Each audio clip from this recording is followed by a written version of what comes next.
The Legacy Sports Network presents Greater Houston Area High School Baseball. Today's game is brought to you by Texan Chrysler Jeep Dodge Ram GMC Buick. We hear you. Also brought to you by Brant and Jen Stogner, attorney at law. Top Dog Fireworks, say it with a boom. Mr. Gaddy's Pizza, the best pizza in town. Honest. DeRoche Partners, we create partnerships of trust from which everyone prospers. United Community Credit Union, be united. And by Mr. Electric, we've got the power to make things better. Now it's time to go to the ballpark.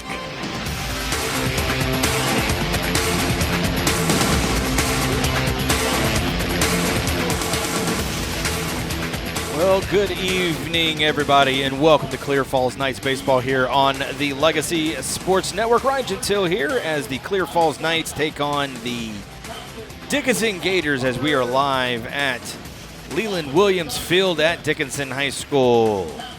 It is First Responders Night, so lots of standing ovations for those that go into battle and go toward the danger while a lot of people run away. So shout out to the first responders and their First Responders Night. So that's what you're going to hear in the background as we have our little bit of a conversation. Well, the Clear Falls Knights came off a much-needed victory at Clearbrook, the old stomping grounds of Coach Flores. We've been talking about it all season. It was definitely a bittersweet win for him. Probably not the way he wanted to win. We actually kind of talked to him about that here in the pregame show and things like that. Ideally, it was a game that was back and forth. Clear Falls had the lead, then Brook had the lead. Falls gets the lead back. Brook ties it again late in the game. We go into extra innings, but it was the big fly ball by Marshall Griffin that ended up scoring 2 runs with 2 outs. He hit a high fly ball down that left field line, and the left fielder Brooks he came in. I mean, the wind was gushing. Like we were talking about the whole game, wind was blowing in to the field toward the first base dugout. And so when he hit that high fly ball, Brooks had a long way to go because that ball kind of got caught in the wind, and he made a diving attempt trying to get to it, but unfortunately he was unable to make that catch. And it ended up being the 2-run difference that ended up being the game. 7-5 was the score with Clear Falls winning in that game. So that moves them to 4-6 in district play, 1 game behind the 4th and final playoff spot, which is currently being held by the Deer Park Deer at 5-5. But Clear Falls has some company there. Clear Lake and Brazos would both sit at 4-6 in district play as well. So they just announced all the first responders. They're taking a big picture right now, so definitely a clapping moment there for those first responders who put their lives on the line to protect us in the faces of danger. So we do appreciate them as they get a much needed and well-deserved standing ovation here. So as we mentioned, First Responders Night here at Leland Williams Field at Dickinson High School, and it's going to be quite a game. After the lineups, we're going to do the national anthem. We appreciate you staying on the field. All right, so they're going to be announcing the starting lineups and everything else of that nature here in just a few moments, and then the national anthem. So what we're going to do is we're going to take a quick timeout, and then when we come back, we're going to have our interview with the head coach, Gene Flores of the Clear Falls Knights, and get his take on the win and what's going to take for them to get that 4th and final playoff spot. So we'll be right back. DeRoche Partners, LLP, located in Houston and Dallas, offers a complete range of tax assurance and consulting services to a diverse portfolio of clients. Their team is dedicated to the highest ethics of our profession with a commitment to excellence. This is accomplished by putting an emphasis on providing superior professional services specifically tailored to meet the needs of our clients. DeRoche Partners aim to provide valuable insight, effective solutions, and maintain long-lasting business relationships. Their high recruiting standards and culture of excellence is uncommon and unrivaled. They want to wish all the student athletes good luck. Visit DeRoche Partners on the web at dpllp.cpa. All right, we're back here with the head coach of the Clear Falls Knights on this very windy day. Well, Coach, you ended a 3-game losing streak, winning at Clearbrook, first time as the opposing coach after 19 years. Not probably the way you wanted to win that game, a little bit of a back and forth extra innings, man, but how did that feel to get that win? It felt really good, obviously. Emotions were running high that evening just from, showing up to that ballpark. And like I told you then, it was I was used to walking down to the right to the first base side. So, and then, you got to hang a left there to go the other way. But worst case, the emotions were kicked in high gear. We walked out with a win, whether it was 5-4 or whatever. I don't even remember the score, but it was extra innings. And, our kids play hard all night, so that's all I could ask for. Well, and like you just mentioned, a big win there. So district is a little congested, but you're only a game behind Deer Park. So with that kind of winning in extra innings, you had a lead, you gave it up, you took a lead again, gave it up, but ultimately came through in the end. What kind of momentum do you think that gave the team coming into this game? It actually gave them quite a bit. They're loose right now, and that's my whole deal to them is we can't play to lose. We got to play to actually win the game. And half the time I've been preaching to them about giveaway and takeaway all year, and our giveaways are way too many. Our takeaways are minimal, and other teams have beat us this year on flat out our giveaways. So when you start minimizing giveaways, then you will start seeing the score reflect the other way. So as we just mentioned, a game behind Deer Park for the fourth and final playoff spot. You are tied with Clear Lake and Brazos Wood. So you said it last week, every game is going to be must win, and here we are, game 2 of that must win of the next 5, so now the next 4. So what's it going to take for you guys to win Dickinson, who's been on a good run right now, sitting in second place in district? It's definitely not easy. We got to face two of what I consider two of the toughest teams in our district. And Dickinson is not just good, they're really good. They play hard, they're veterans. They got a couple players that are 3-year lettermans up here, so that plays in heavy. But at the end of the day, it's we all suit up the same, we all play the same game, and it's just a matter of who makes the least amount of mistakes. Well, Coach, we appreciate your time as always, and good luck tonight. Thank you, sir. All right, that's the head coach of the Clear Falls Knights, Coach Flores, and we'll be back right after this. Hello, I'm Dr. Steve Hotze. Are you sick and tired of being sick and tired? Are you fed up with your doctor giving you drugs simply to mask your symptoms rather than treating the cause? As you age, I believe you should be brimming with energy, vitality, and enthusiasm for life. The Hotze Health and Wellness Center treats individuals from all over the country and world in an environment of extraordinary hospitality. We specialize in the treatment of allergies, yeast, replenishing natural hormones, vitamin and mineral supplementation, and a healthy eating lifestyle, all of which boost your immune system, increase your energy level, and your health span. If you'd like to obtain and maintain health and wellness naturally without pharmaceutical drugs, then contact one of our wellness consultants today at 281-698-8698 or visit HotzeHWC.com and request a free copy of my best-selling book, Hormones, Health, and Happiness. To mentor a child, you don't have to be the most talented person in the world. To prove that point, we're here with 3 real-life mentors who are going to sing for us. Hit it, guys. Twinkle, twinkle, little star, how I wonder what you are. Up above the world so high, like a diamond in the sky. Twinkle, twinkle, little star, how I wonder what you are. Thanks, guys. That was awful. As you can see, you don't have to be perfect to mentor a child. You just have to be yourself, which, by the way, is pretty good. Excuse me, we don't think we nailed it that time. Can we try it again? Not a chance. Do good. Mentor a child. Call Save the Children toll-free at 1-877-BA-MENTOR. 1-877-BE-A-MENTOR. A message brought to you by Save the Children and the Ad Council.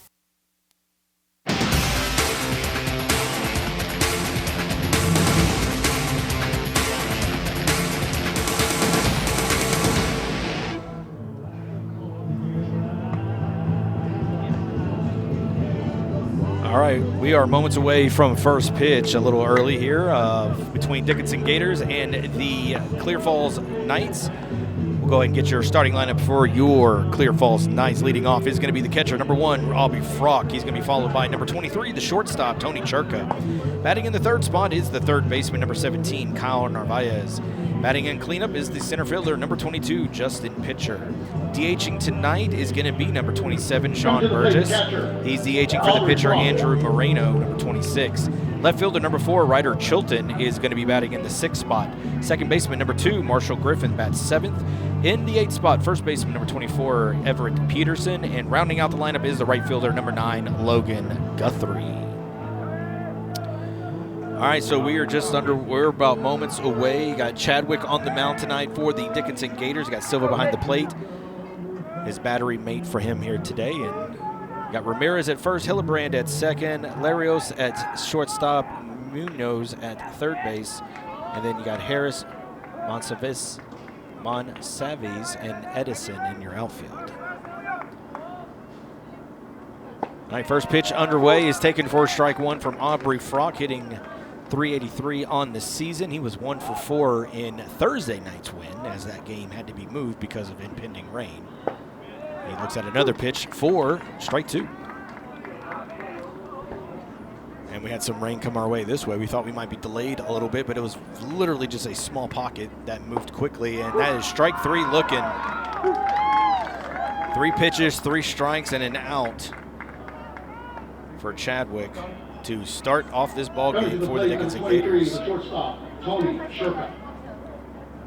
right, so Tony Churka now, 342 on the year.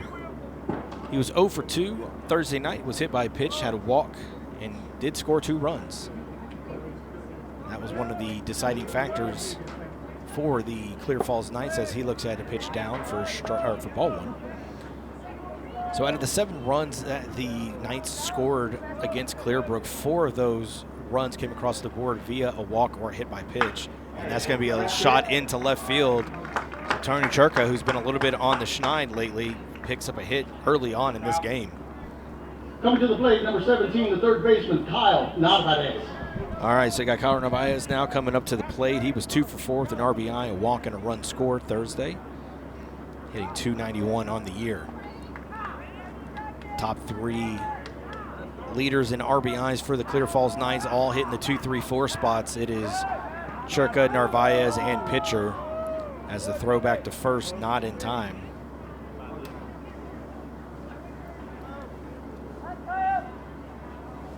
Close play, though, as it almost got him.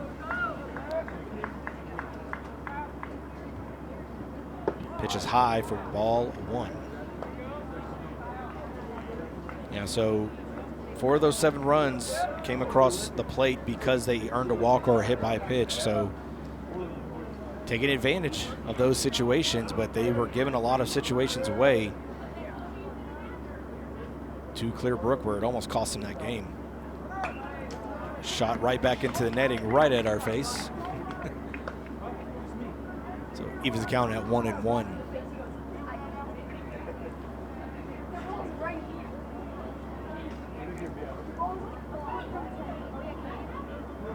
So 1-1 count here to Narvaez.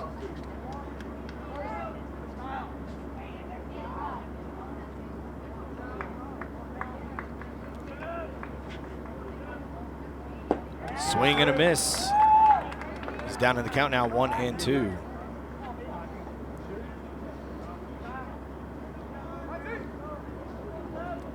Yeah, so one of the things was Clear Falls, they got themselves in some trouble where, I mean, the game on Thursday could have been a very different game.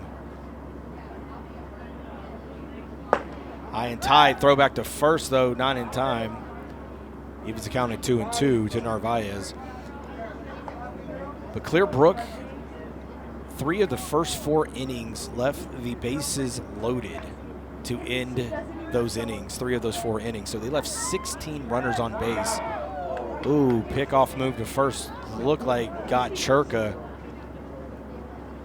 Umpire in the field now says that is not what happened.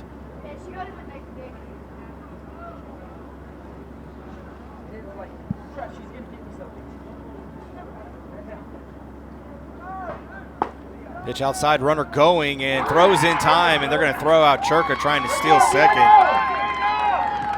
Don't know if it was a missed signal or not there, maybe a hit and run, but Churka is caught stealing.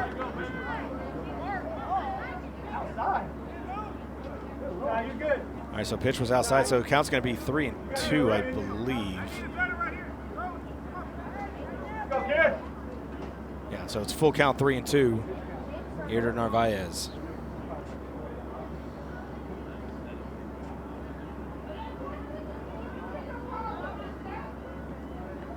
Swing and a miss in the dirt. It's going to get away from the catcher, Silva, but he'll throw to first to complete the strikeout and retire the side. So a 3 up, 3 down, even though a base, the single from Churka later caught stealing, and we will move to the bottom of the first, still tied at 0 between Dickinson and Clear Falls.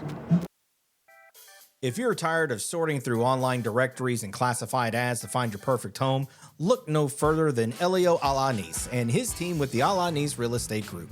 Elio is a local real estate agent in Houston and also a CE King alum, and he just wants to help you find the perfect home for your family. Ditch the stress of going to viewing after viewing only to be let down. Connect with Elio Alanis and the Alanis Real Estate Group. Go to wearehtx.com to learn more. The Alanis Real Estate Group, we are real estate.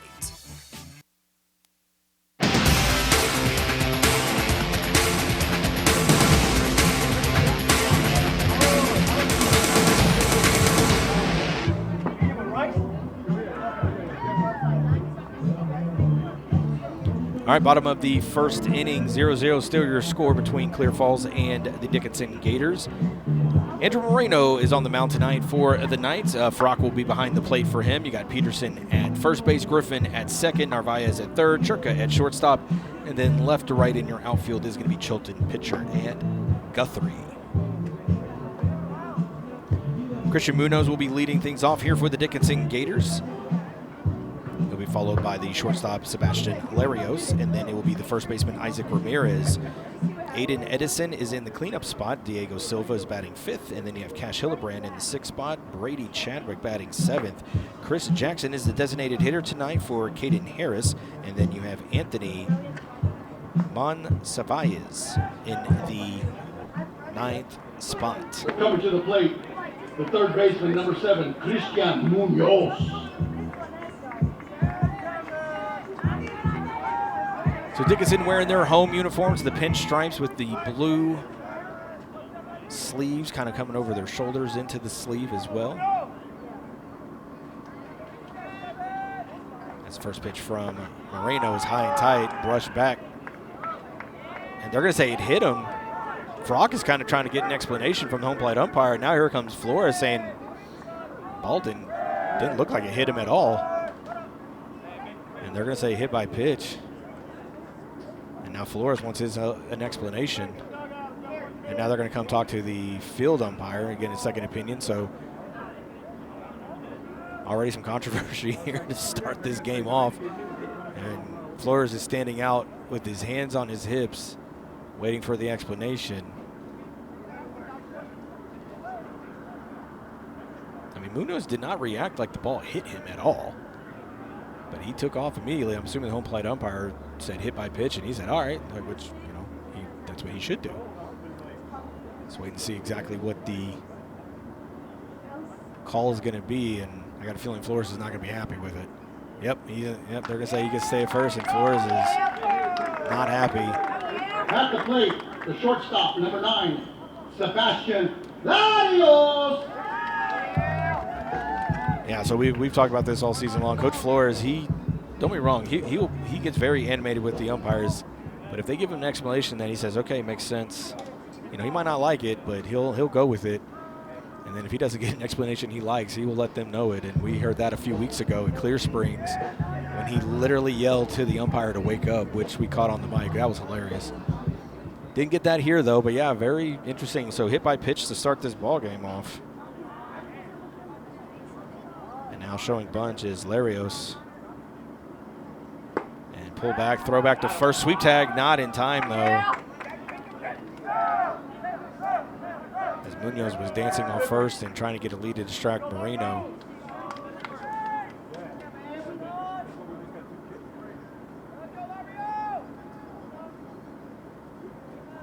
Narvaez in on the grass at third, still coming in.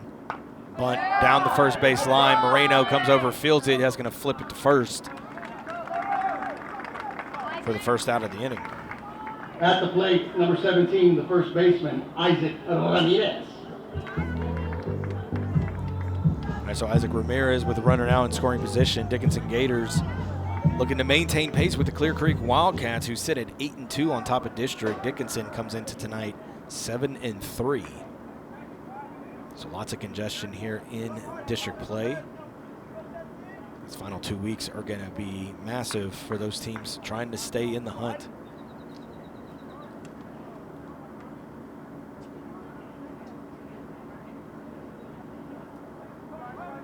Runner going, but popped up. Nope, he looks like he faked going just to distract Marino. Doesn't matter. Strike one on the foul tip. So Gators wearing their home pinstripes with the blue sleeves, and over their shoulders is blue. Has Gators across the chest with the number below on the left side in blue. Looks like an orange outline. Maybe red. And then the number on the back is blue as well in the outline. Pants are also pinstripe. As Marino comes set, looks over to second. Shot to the right side, and that's going to get, Griffin with a great diving stop to prevent it from going in the outfield, and he throws to first to get the second out. So Griffin just saved a run there. Number 4, the right fielder, Aiden Edison. Tough play there as Griffin had to go all the way to his left as Ramirez was trying to go oppo to get that run in. So the runner is now at third base, and now it's going to be Aiden Edison, the cleanup hitter for the Gators.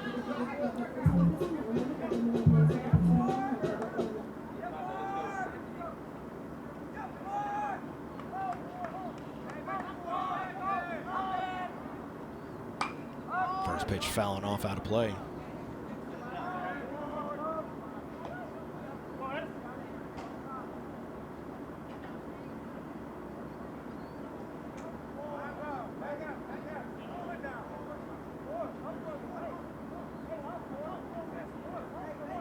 All right, third, 2 outs.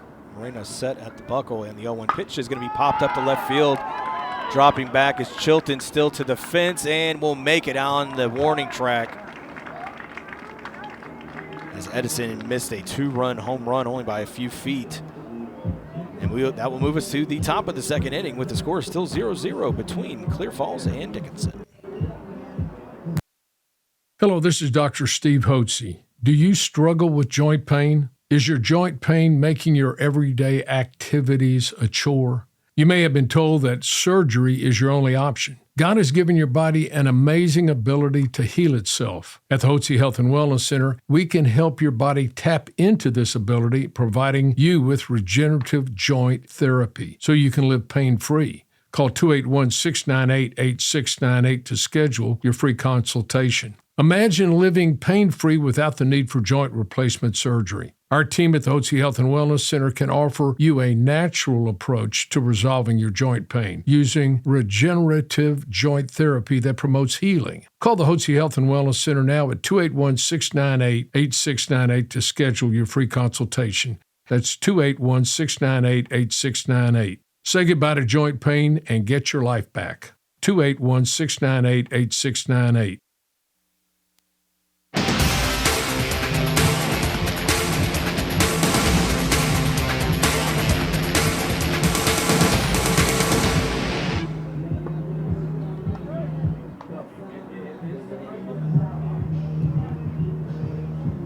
Top of the second inning, 0-0 is your score between Dickinson and Clear Falls in this 24-6A matchup. The center fielder, Justin Pitcher. All right, so Justin Pitcher hitting .295 on the year.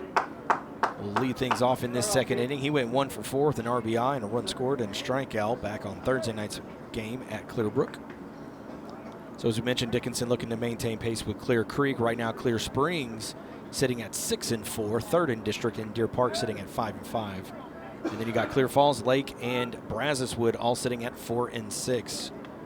Trying to maintain pace for that fourth and final playoff spot. First pitch swinging, and that's going to be down the line, and that's going to be fair. It's going to get all the way down to the corner. Justin Pitcher with a stand-up double, and he will round second, but stay there.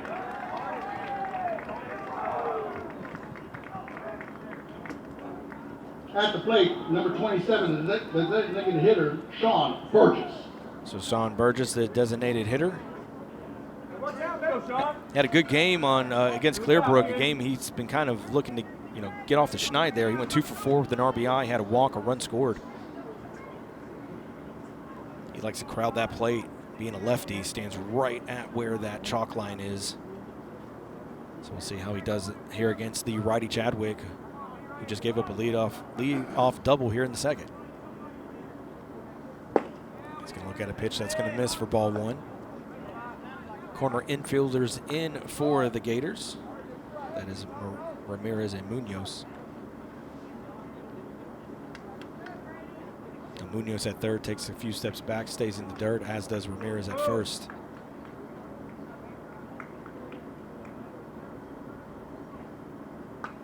Drills that into the netting. So Clear Falls looking to, like we said, maintain pace with Deer Park. So you got Clear Creek taking on Brazos Wood. You have Clear Springs taking on Deer Park. And then Clear Brook taking on Clear Lake. So it's going to probably come down to the final week if things stay the way they've been going. Next week could be big depending on how these games turn out this week. It's a 1-1 count here to Burgess. Jagwood set at the buckle, looks over at second. Throw back to second is going to be in time, but gets away from the shortstop, and so pitcher will advance to third base on the error.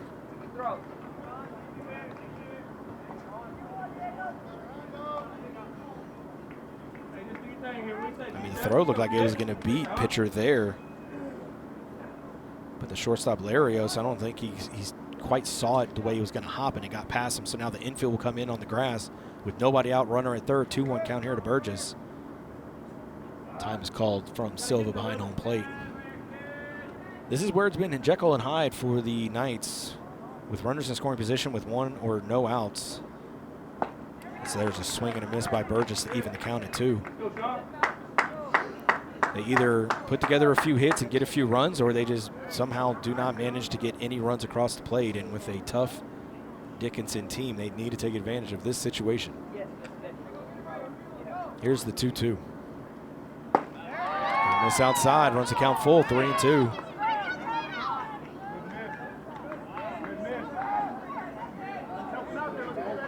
Always love hearing you got one side screaming, that was a strike, got the other side screaming, oh, that was a good call. It's always fun. 3-2, swung on and missed, and Burgess goes down on strikes. Third strikeout of the game for Chadwick. Making his way to the plate, number 4, the left fielder, Ryder Chilton. Chilton hitting 246 on the year. In Thursday's game against Brook, he was 1 for 3, had 2 walks and a strikeout. Infield will remain in for the Gators. Chilton just looking to get anything in the outfield or past the infield if it's on the ground.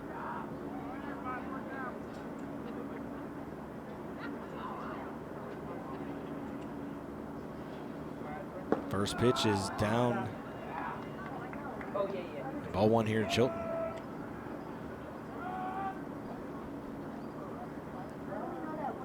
So against Brook, Clear Falls had probably one of their best hitting performances anyways. They had hit 324 in that game, had 6 walks. As this 1-0 pitch is fouled off.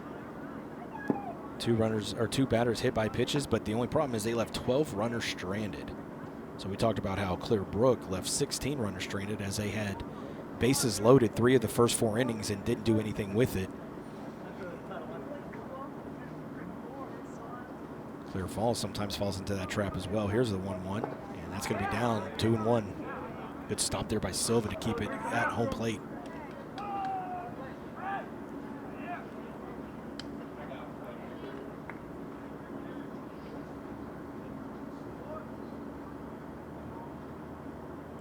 Here's a 2-1.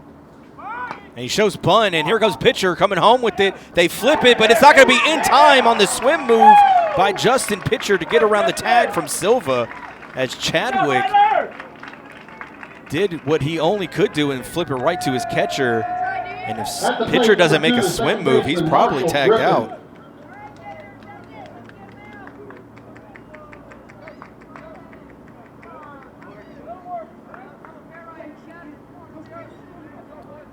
All right, so now it's going to bring up Marshall Griffin, the hero from Thursday night's game, who had the 2 RBIs in extra innings in the 9th to secure that 7-5 lead at Clear Brook.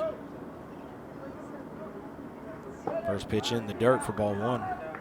We talked about that with Coach in the pregame, like that kind of win. It was back and forth. They had the lead, they gave it up, got the lead back, gave it up. I mean, ideally that could, really ruin a team, especially if they come off on the losing end. But for the Knights, they came up winning, and he said that kind of gave him a little bit of fire here.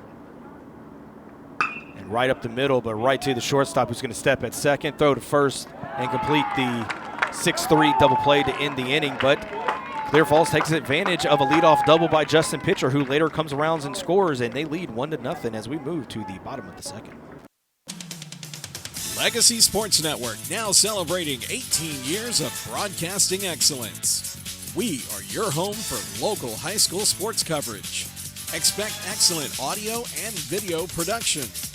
Whether you're listening at home or at the game, find us at lsnsports.com. Legacy Sports Network, building a legacy one game at a time.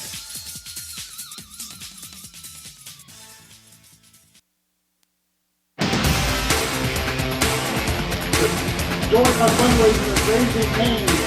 Mention the fundraiser at the register and will donate 15% of sales to Dickinson Education Foundation, Die Now for Education. That will be Tuesday, April the 14th, this year from 3 All right, bottom of the 10 second p.m. inning, it's 1-0. Clear Falls leads over Dickinson. Ryan Gentile here for the Legacy Sports Network. Thank you for tuning in this evening. Raising funds with Raising Cane's, one love. So Moreno, who got the start in this game, so we forgot to list off his stats so far this season. He's pitched 17 2/3 innings so far. He does have a win and a save underneath his belt so far. Has an ERA of 1.98, a WHIP of 1.53 as well. He's managed to leave 21 runners stranded, and opposing teams, are only hitting .254 against him.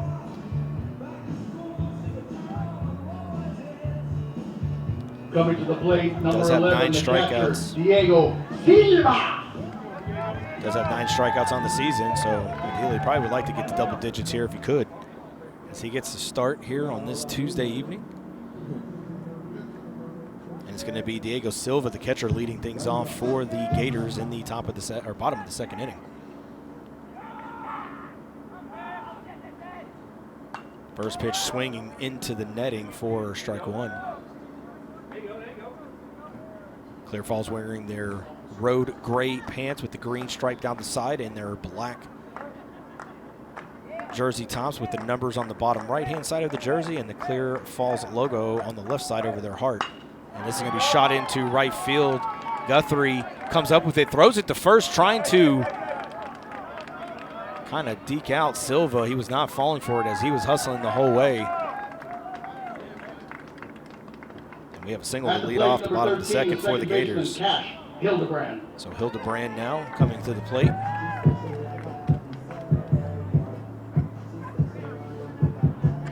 So Clear Falls wearing, like we mentioned, their black uniforms. It has the words Falls on the back in white lettering, white numbers on the back. Wearing their black caps with the Old English looking C and F on the front of the hat. So now with the leadoff single here in the bottom of the second by Silva.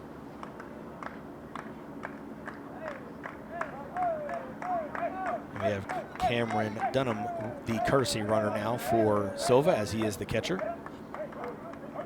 And Hildebrand, the lefty, now squares around the bunt. Narvaez coming in on the grass at third. And he pops it up, but Narvaez was not able to get there as it started tailing away. Camden Dunham. And luckily for Hildebrand, he kind of got underneath that, so it had some spin on it as when it popped up, it didn't just stay kind of in foul territory. That momentum took it toward the netting and away from Narvaez, where he could not make a catch.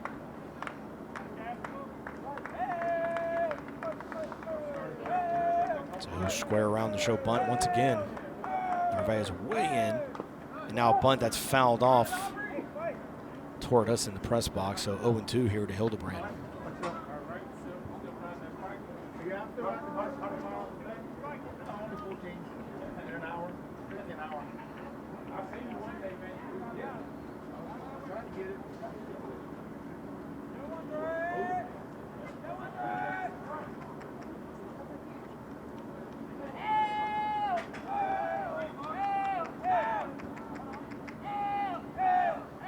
Two count here to Hildebrand, and he looks at a pitch that is going to be outside, and Frog could not hang on to it, so it's going to be ball one.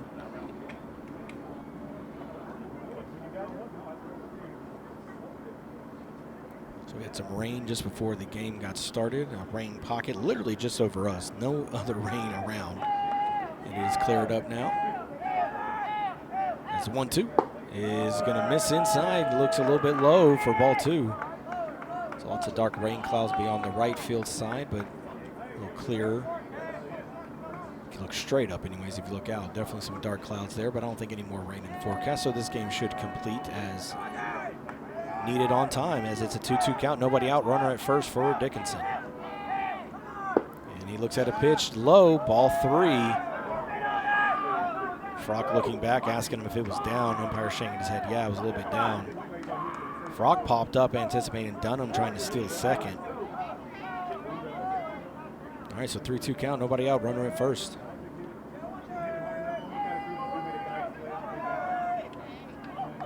Moreno comes set. Throws back to first, though, just to keep Dunham close, as Dunham was dancing a lot off of first base the last few throws.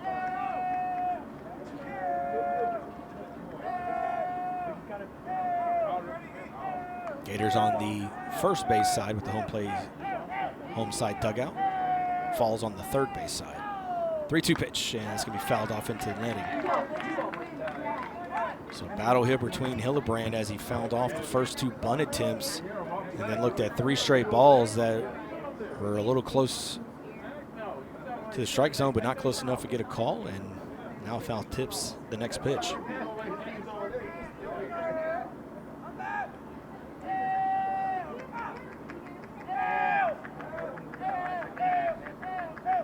Payoff pitch on the way.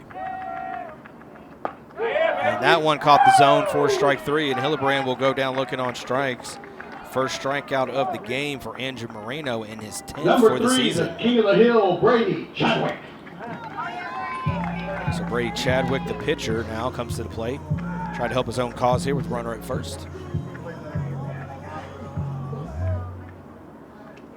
Go get your ground ball, let's roll, baby, let's go now.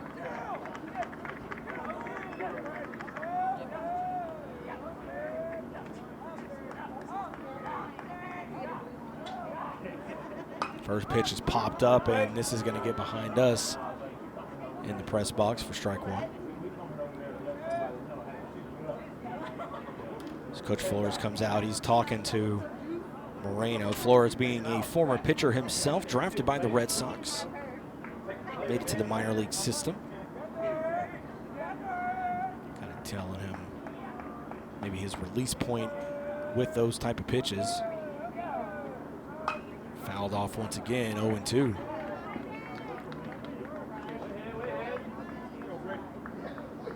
So Sun's starting to set right behind the third base stand side where Clear Falls sits. As Peterson at first base puts his glove up a couple times just to block the sun out of his eyes. Here's the 0-2. Foul tipped just out in front of that one. Barely made contact to stay alive.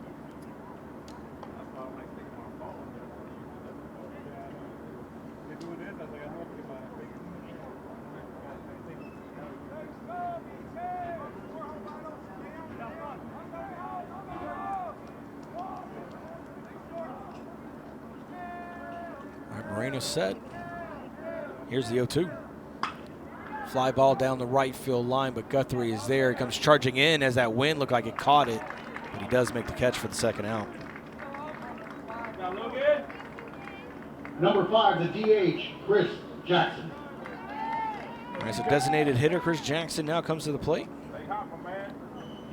So we've seen Guthrie do that a few times, trying to deke out a runner or the hitter that he's going to make a catch, and then he lets it drop, catches on a hop, and then he'll throw it where he needs to go. So it looks like he's always trying to think ahead during every at-bat. Now 2 outs, runner at first. Here's the DH Jackson, and first pitch swinging, popped him up. Left field, kind of that Bermuda Triangle, but Chilton able to charge in and make the catch to retire at the side. So a hit, but a man left stranded for the Gators, and we will move to the top of the 3rd inning with Clear Falls still leading 1-0. Life happens. Maybe a work trip, a family event, or you just want to watch the game at home. Don't let the tickets go to waste. With Quick Assist, your seat gets listed for sale on every major marketplace simultaneously. No more juggling apps or stressing over resale. We make it fast and hassle-free, so you save time and put money back in your pocket. From pro to college, Quick Assist has you covered. Download the Quick Assist app by scanning the QR code on our Legacy Sports Network website. Quick Assist, your ticket everywhere.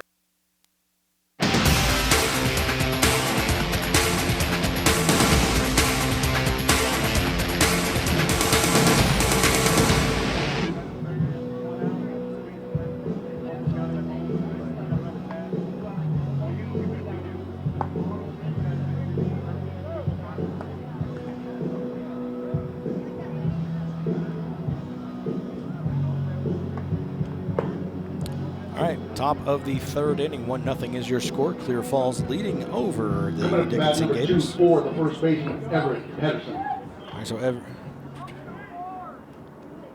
right, so Everett Peterson is 1 for 5 in Thursday's contest, had a double and 2 strikeouts.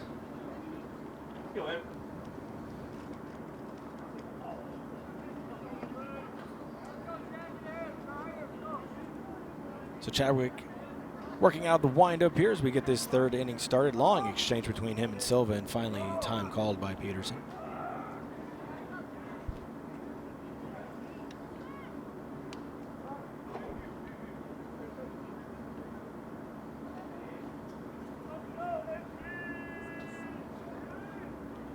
First pitch, he's foul tipping into the netting, and Peterson very frustrated with himself as he feels like he got underneath it.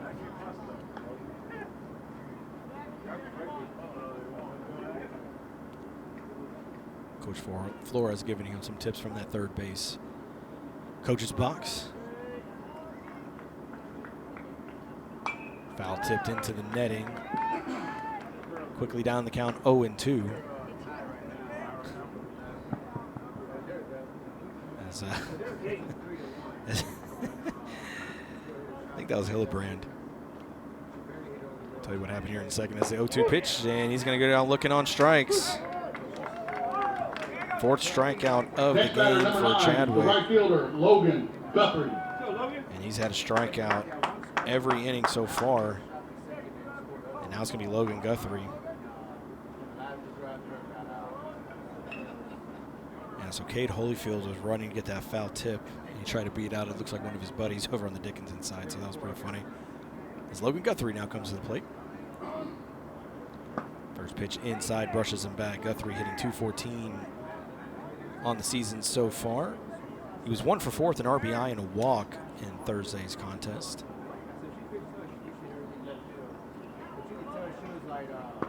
And looks at that pitch for strike 1.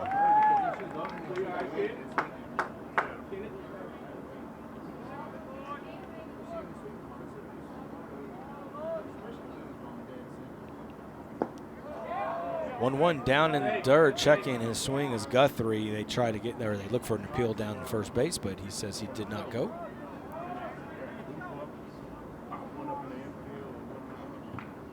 And we're back to the top of the lineup after Guthrie bats here. Here's the 2-1. In the dirt, bounces away from Silva, so 3-1 count now here to the 9-0 hitter Guthrie.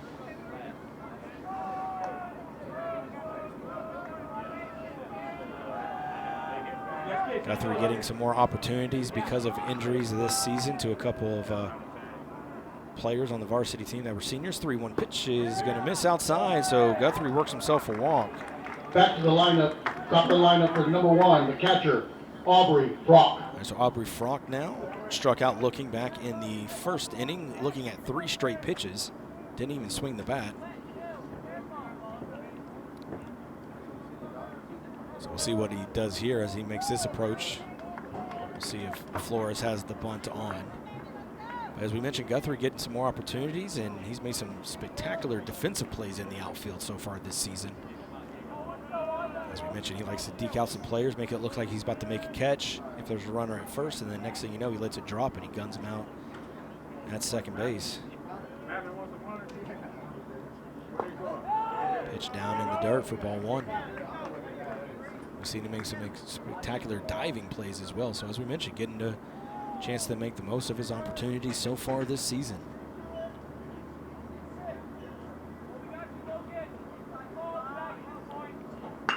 Shot right to the shortstop, Larios, and Guthrie, and that's where that inexperience came into play. He didn't freeze on the line drive. He started going towards second, and he's going to be doubled off to end the inning.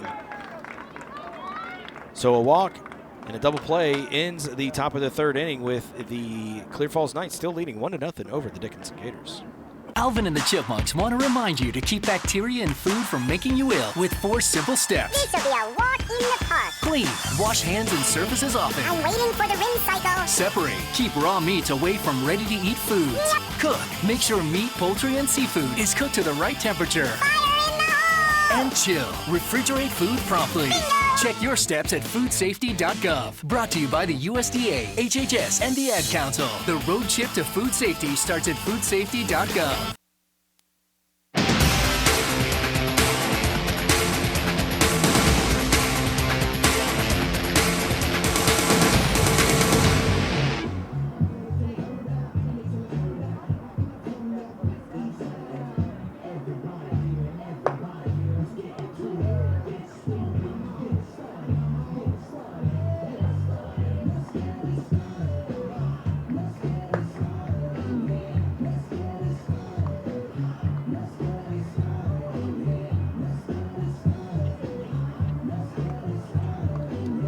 All right, bottom of the third inning, 1-0 still your score between Dickinson and Clear Falls. Ryan Gentile here for the Legacy Sports Network, and we will be back on the air this Friday at Clear Falls for the rubber match between these two teams. And then we got the final week next week against Clear Lake.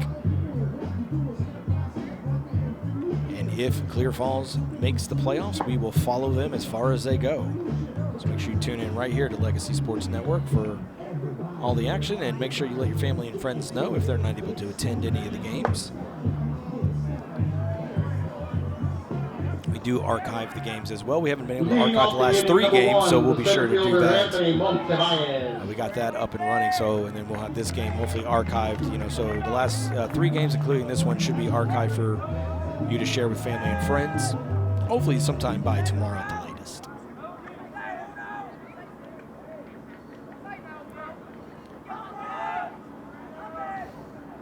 So Montsavallez is going to be leading things off, the 9-hole hitter. He's the center fielder as he looks at a pitch up and in for ball 1.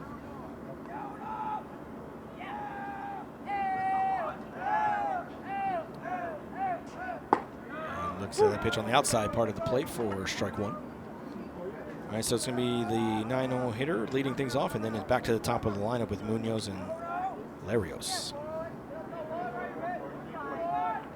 Shows bunt, but popped it up. Narvaez comes in, but it started tailing toward the third base dugout.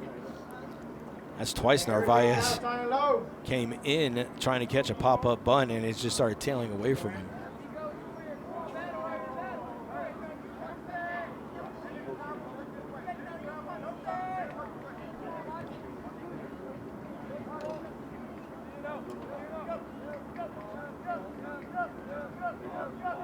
Here's the 1-2 from Moreno. Checked his swing. Did he go around? They're going to appeal. They're going to say he did not.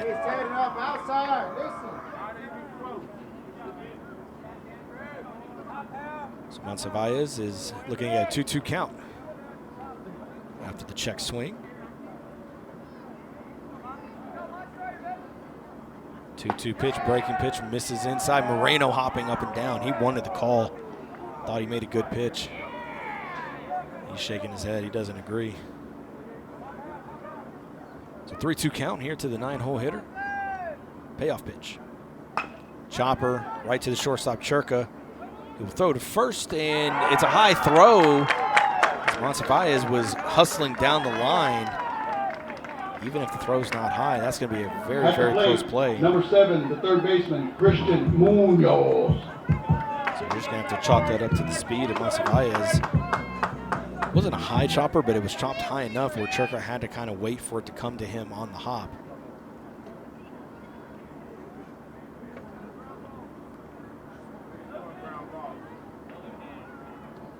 All right, so now back to the top of the lineup with Munoz, who on the very first pitch of the game allegedly was hit by a pitch. Didn't look like he was hit by the pitch, but that's what the home plate umpire said did happen.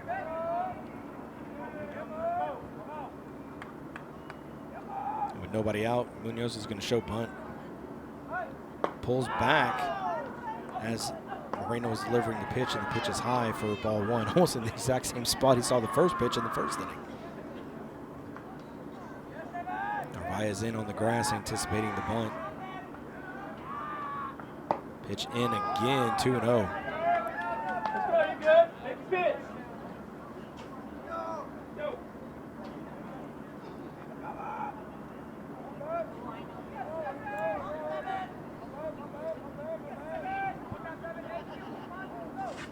Moreno set in the stretch. Here's his 2-0. Foul tipped into the netting. Looks like it caught just off the end of the bat.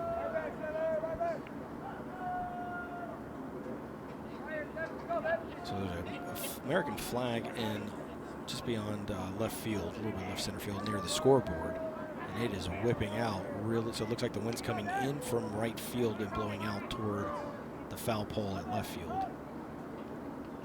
This is going to be a high fly ball down the left field line, and that's going to be gone. A 2-run homer from Christian Munoz. As we were mentioning just literally moments ago, that wind is carrying out in that direction. And as soon as he caught that ball in that wind tunnel, it was gone.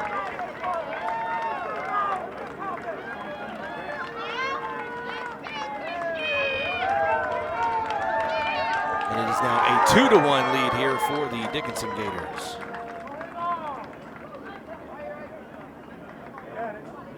At the plate, number 9, the shortstop, Sebastian. Help me out. Larios!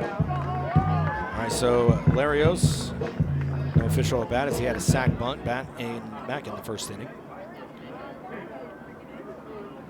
And his first pitch is going to be high for ball 1.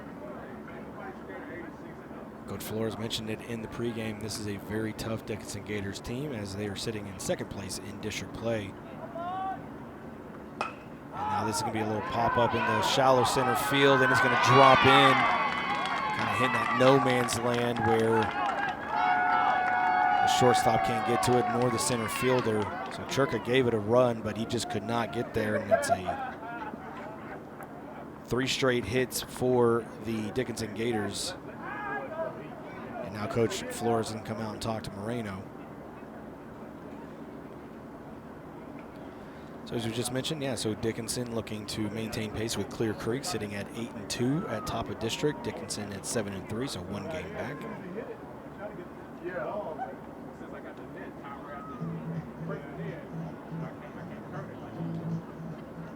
Clear Springs right now sits at 6-4 in district, and Deer Park closes out in the 4th and final spot for playoffs at 5-5. And then you got Clear Falls and Lake, and then Brazos Wood all sitting at 4-6. Brazos Wood taking on Clear Creek this At the week. plate, number 17, the first baseman, Isaac Ramirez. And then Deer Park is taking on Clear Springs, who Deer Park's only a game behind them for that 3rd spot. So they're definitely looking to maybe move up a little bit and try to avoid the district winner from, I believe it's 25-6A or 23-6A, 22. All right, meeting on the mound is over. And now Isaac Ramirez at the plate. As that pitch is in the dirt and it gets away from Frock, and runner's going to advance to second base on the wild pitch. Ramirez grounded out to the second baseman, where Griffin made a great stop to prevent a run from coming in back in that first inning. So now runner in scoring position with nobody else for Dickinson after they lead 2-1 after the 2-run home run by the leadoff hitter Christian Munoz. Pitch is going to be low, 2-0.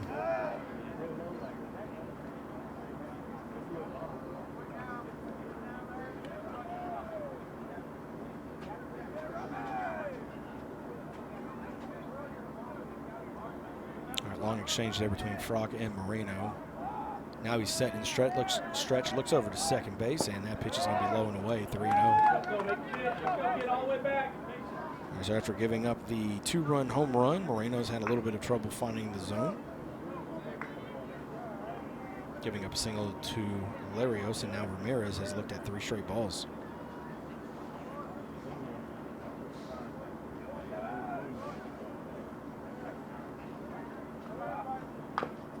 He had the green light on 3-0, but he fouled it off in on the hands as he was not able to barrel that up.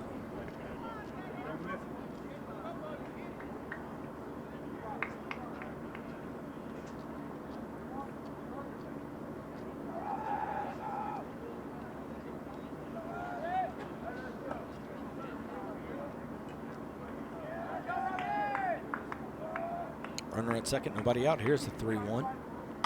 Fouled off, and this will get out of play, so run the count full. Mike. Let's go now. Finish it.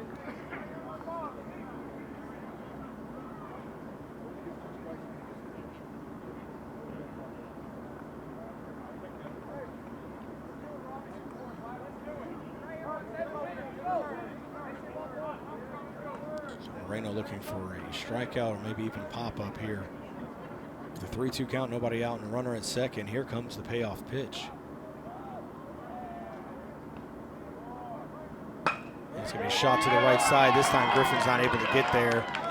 Runner's going to be held up at third as Guthrie came in charging. And this time Ramirez gets it past the second baseman Griffin for a single. Number 4, the right fielder, Aiden Edison. So Edison now popped up to the left fielder back in the first inning, has runners on the corners now and nobody out. 2-1 lead here for the Dickinson Gators. Brock going to come out and give his signals to his infield. Narvaez is going to stand right on the edge of the grass in the dirt at third. Anything coming his way and that runner breaks, he's going to go home more than likely. Middle infield in, double play depth. Runner going, nope. Faked running and the pitch is up and in and clipped him on the shoulder. Edison kind of stopped and looked and kind of grinned like, I think he's a little frustrated. He was hit by a pitch. He really wanted to drive in those runs. Now the Number 11, the catcher, Diego Silva. So Diego Silva had a single back in the second inning, was later left stranded. Now he has a chance to really blow this game wide open here in the bottom of the third inning. Started off with the 9-hole hitter getting a single, and then top of the order to Christian Munoz with the 2-run home run. And then a single, and now hit by pitch as the base is loaded and nobody out. Marino's going to work out of the stretch, not the windup, as he looks at all the bases. And his first pitch, he kind of yanked that one outside for ball one.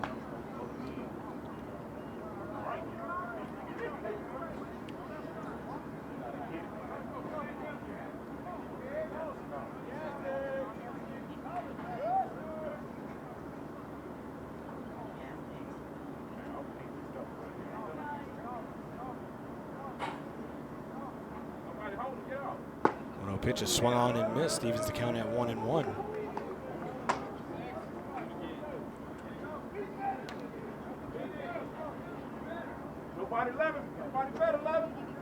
Looks like there's some action in the bullpen for the Knights. Can't see who it is though. It's behind the dugout. Somebody is warming up just in case. It's a 1-1 count here to Silva. Bases juiced. Here's the pitch from Moreno. Swung and missed. He tried to check his swing, but he went too far around. It's going to be now 1-2. So Moreno definitely looking for a big strikeout here, if he can get one. Got the lefty Hillebrand in the on-deck circle.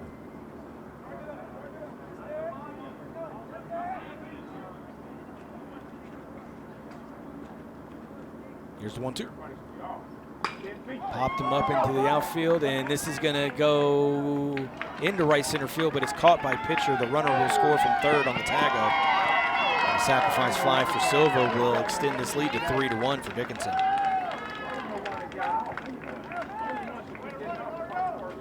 Number 13, the second baseman, Cash Hildebrand.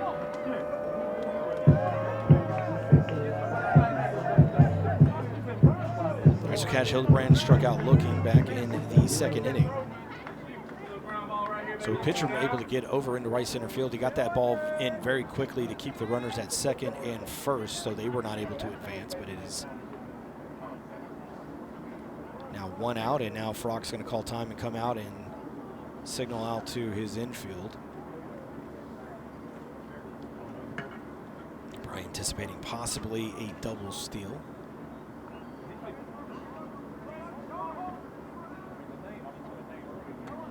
And even a bunt. So now Peterson comes in on the grass at first base. Narvaez near the dirt in the grass at third. First pitch on the way here to Hillebrand. And he looks at that pitch in for ball one.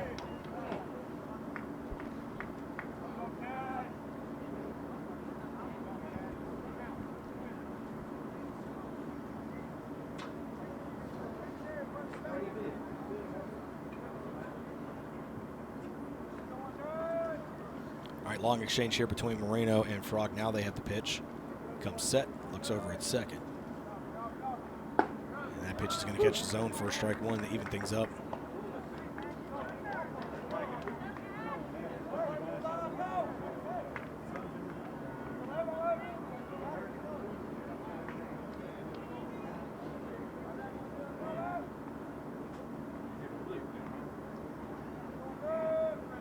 Moreno set, looks over at second once again, and the 1-1, and it's going to be fouled off into the netting. It's going to be now 1-2. And ideally for Moreno, if he can get out of this inning with only the damage being 3 runs, it keeps the Knights in this ball game, only trailing by 2. But ideally, you want to keep it right here because this is a very tough Dickinson Gators team, as we've seen so far here tonight and what Coach had mentioned in the pregame show. And this is a big must-win. Throw back to second. Oh, almost in time. That was a little high there, but if it was a little bit lower, it definitely would have been a very close play on a pickoff attempt. All right, count remains at 1-2 with 1 out here in the top of the third, or bottom of the third.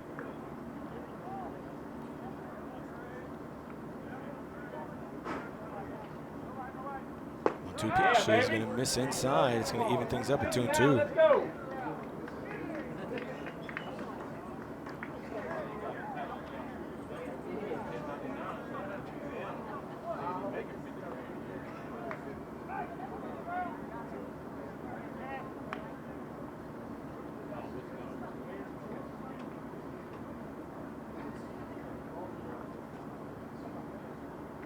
Moreno set, looks over at second base, and here is the 2-2. Fouled off into the netting. Hillebrand staying alive. Fighting off some good pitches here by Moreno.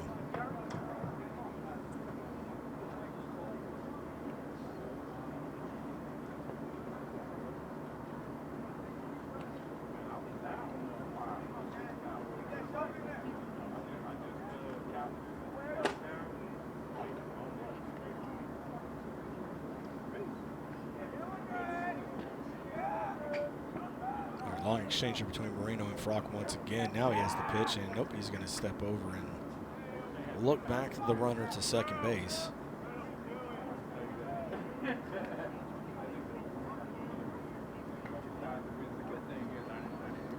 So the first 2 innings, Moreno was pretty locked in, not really giving up too much damage until this 3rd inning. Here's his 2-2. It's going to be high and outside.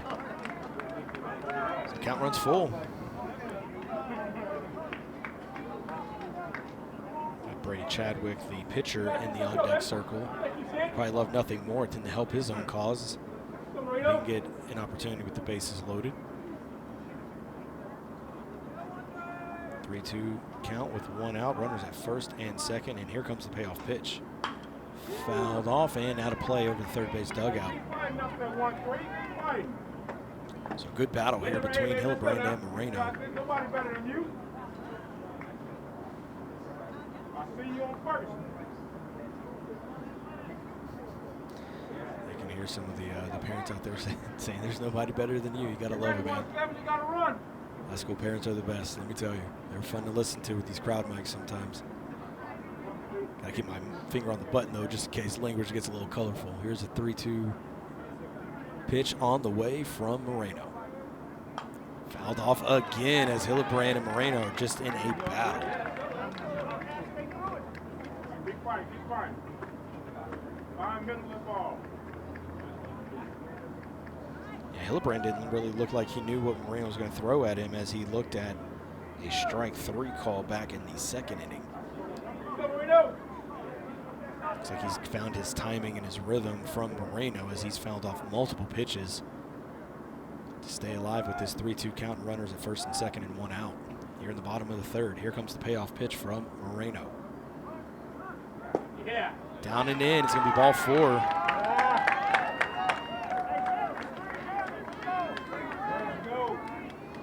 right, so Brady Chadwick. Making his way to the plate, number 3, the pitcher, Brady Chadwick.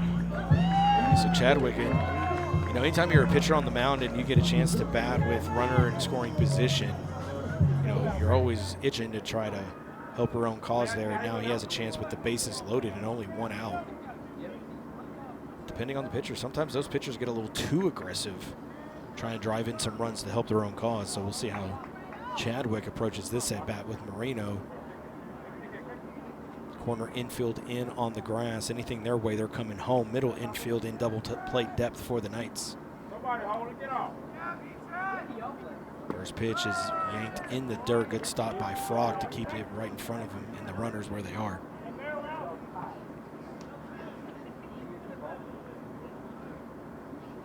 That wind is still whipping, coming in from right field toward left field. It's been a very windy day here today. We had a little bit of rain just before the game. 1-0 pitch is going to be popped up, and that's going to drop in. There was nobody there, as this fell kind of similar to where the pop fly from Griffin landed Thursday night. It was right down that left field line, but with Narvaez in on the grass anticipating a bunt, there was no way he was going to make it in time. And Chilton is too deep in left field. Number 5, Chris Jackson. Right, so that's an RBI single for Chadwick. And it is now a 4-1 lead for the Dickinson Gators. And the bases still remain loaded for Chris Jackson, the designated hitter.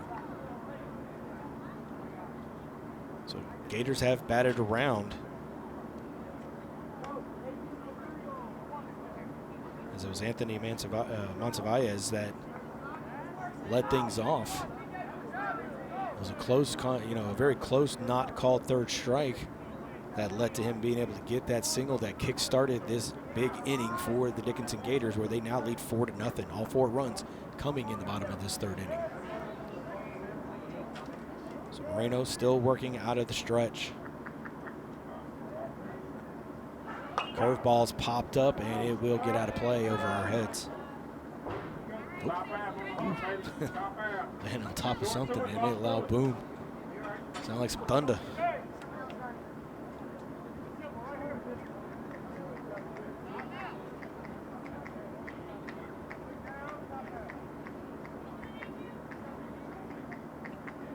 Still only one out here in the bottom of the third. Here comes the 0-1 pitch from Moreno, and time was called. Called it at the very last second, too, as Moreno was starting to go. I've seen that a few times here with the Knights pitchers this season. Long exchanges between them and Frock. You see that a couple times there where time is called at the last possible moment. All right, everybody's set and back to where they want to be. Here comes the 0-1. Fastball for strike 2 is taken.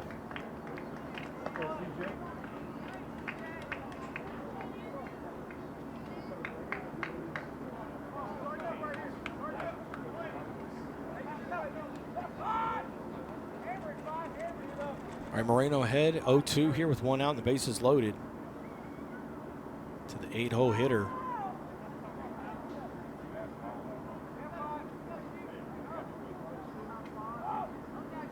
Here comes the 0-2.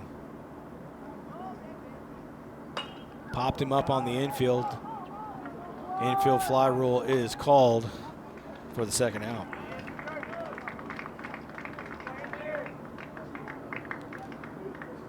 All right, so the Gators have now batted around. At the plate, number 1, the center fielder, Anthony Monsiváis. Monsiváis now, who led off this inning with a single, later scored on the 2-run home run from Christian Munoz, the leadoff hitter for the Gators, who sits in the on-deck circle. Bases still remain loaded. 4-1 is your score, Dickinson over Clear Falls.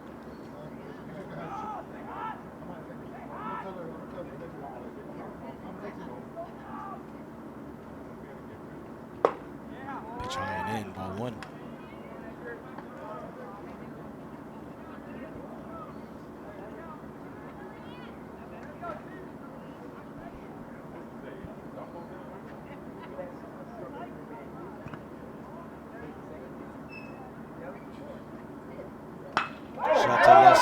That's going to get into the outfield. 1 run will score. They're going to wave the run around third. He's going to stop as he slipped. And he's able to get back in, so another run scored on the RBI single from the 9-hole hitter, Anthony Monsiváis. Back to the top of the lineup. Number 7, the third baseman, Christian Munoz. Christian Munoz is the one that blew this game open and gave the Dickinson Gators a 2-1 advantage at the time when he had a 2-run home run in this same inning, and now he has the bases loaded. Let's see how Moreno approaches him this go-round.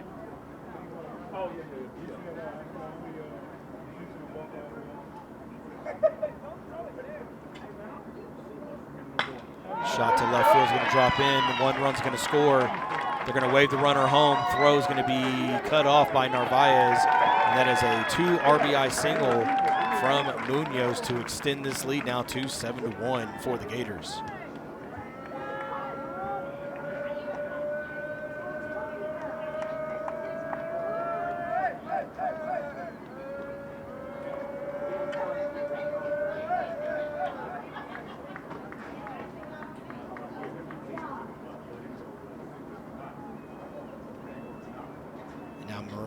Coach Flores goes out to the mound to have a conversation.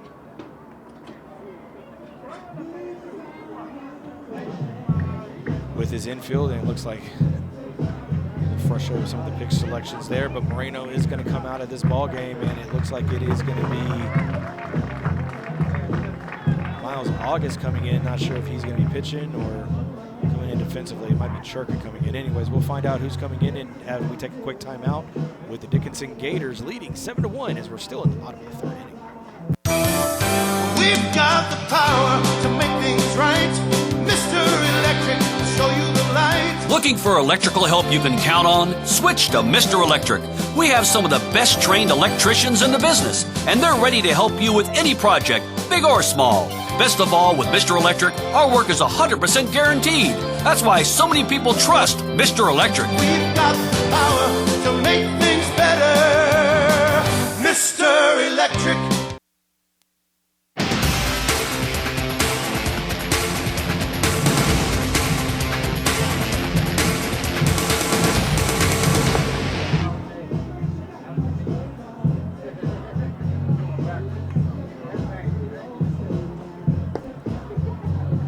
We're still in the bottom of the 3rd inning. Dickinson leading 7-1 over the Clear Falls Knights. Ryan Gentile here for the Legacy Sports Network. We have a pitching change as Moreno has been pulled, and it's going to be Everett Peterson coming in. Miles August is going to come in and play first base for Peterson. So this inning started with the 9-hole hitter Anthony Monsiváis. He led the game off. He led the inning off with the single, and then it was a 2-run home run by Christian Munoz, and then it was a single hit by a pitch, sacrifice fly. There was a walk, another RBI single, and then back to Anthony, the 9-hole hitter who just had an RBI single, and then a 2 RBI single by Christian Munoz. So Munoz has drove in 4 of the 7 runs all in this inning alone. Number 9, Sebastian Larios. So Larios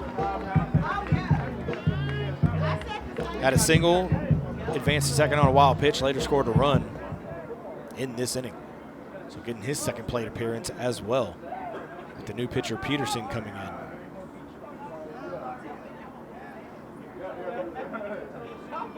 First pitch is going to be a fly ball to left field, but Chilton is there, and he will make the catch to end this 3rd inning that just exploded for the Gators. They came into this inning trailing 1-0, and now we will move to the top of the 4th inning with them leading now 7-1. We'll be back.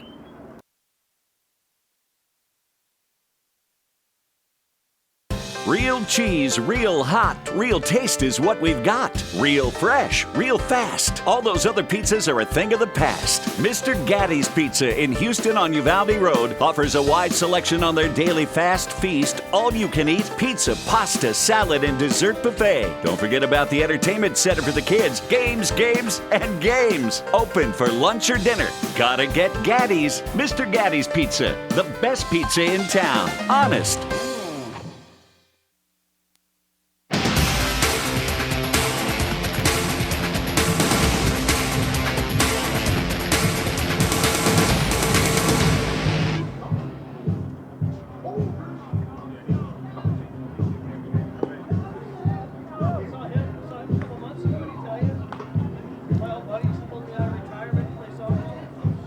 right, top of the fourth inning, 7-1 is your score. The Dickinson Gators leading the Clear Falls Knights. Clear Falls not able to do a lot so far in the first 3 innings. Tony Jerka. So far, the lone hit, only 2 hits in the game so far for the Knights. The one in the first inning led to a caught stealing of Tony Churka, and then it was a stand-up double by pitcher where he later scored. That's been about it offensively for the Knights. It's going to be Tony Churka leading things off as he looks at a pitch inside for ball 1. So he was the one who got the single and then was later caught stealing, thinking it was maybe a miscommunication with Narvaez at the plate. Maybe it was supposed to be some form of a hit and run. Popped him up in the infield. Now it's going to travel out to shallow center. Looks like he's going to stay on the grass, and then coming in and making the catch is Mancevallez, for the first At the out. plate, number 17, Kyle Narvaez. Mancevallez. All right, so Kyle Narvaez struck out back in the first inning.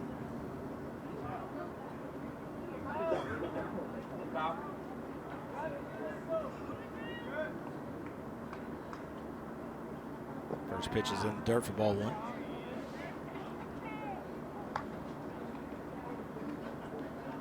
We've seen the offense of the Knights get some rhythm going in there. They usually are able to put together a few runs across the board. But that pitch is going to miss outside. Silva tried to frame it.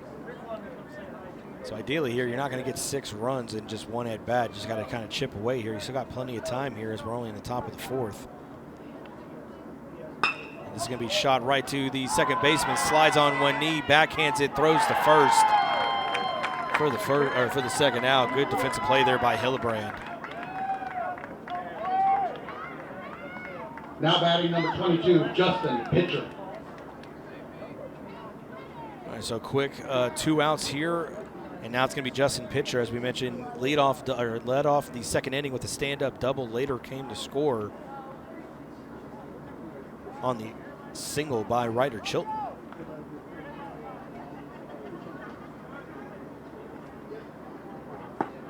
Looks at it, strike 1.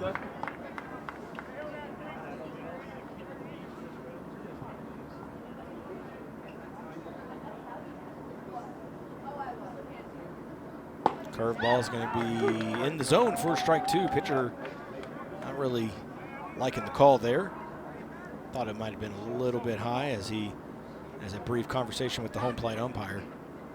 Here comes the 0-2 from Chadwick. Popped him up. Coming over is the center fielder, Mancevallez, and he will make the catch to end the inning. So 3 up, 3 down for the Clear Falls Knights, and we will move to the bottom of the 4th inning with Dickinson leading 7-1. Hey, it's me, your cell phone. We need to talk about something. Something serious. I know you love me. I know you like using me wherever you are, but I feel like this isn't working out when you're driving. I know you may think that it's possible to focus both on me and the road, but I just don't feel the same way. I think we should spend time away from each other when you're driving. It's for the best. Visit StopTextStopWrecks.org, a message brought to you by the National Highway Traffic Safety Administration, Project Yellow Light, and the Ad Council.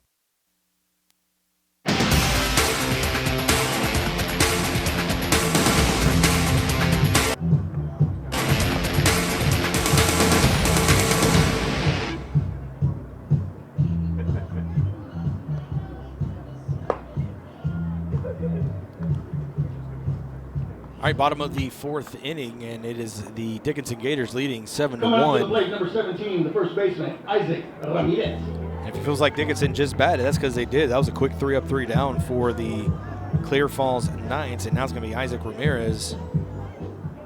1 for 2 tonight with a run scored.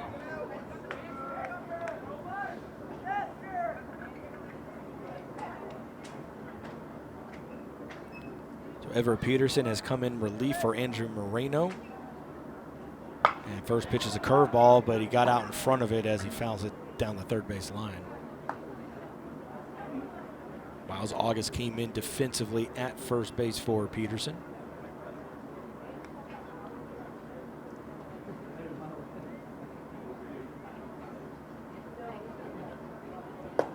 Swing and a miss at the high fastball. Down on the count now quickly, 0-2.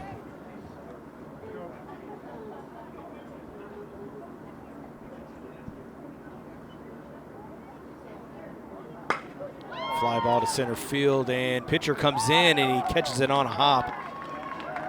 Looked like he thought about diving for it at one point, but wisely did not, and he just took it on a hop. Number 4, the right fielder, Aiden Edison. So Aiden Edison now. Yeah, he was batting with runners in scoring position, and he was hit by a pitch, and he had a little grimace on his face, not really happy. I don't think he wasn't. I mean, nobody's happy to get hit, but he just like very frustrated because he wanted to drive in the runs by swinging the bat. So now with the new pitcher, we'll see if he gets an opportunity here. So Dickinson Gators, 1 game behind Clear Creek for a district title. They haven't had a district title since 2019. As this is popped up, center field, pitcher settles underneath it, and he'll make the catch for the first out. And so Dickinson Gators without a district title since 2019, so it's been a long time. And right now they are right on the cusp of it, just behind Clear Creek. It's going to be Diego Silva. 1 for 2 tonight with the sacrifice fly for an RBI. Back in that 3rd inning as he's way out in front of the off-speed stuff for strike 1.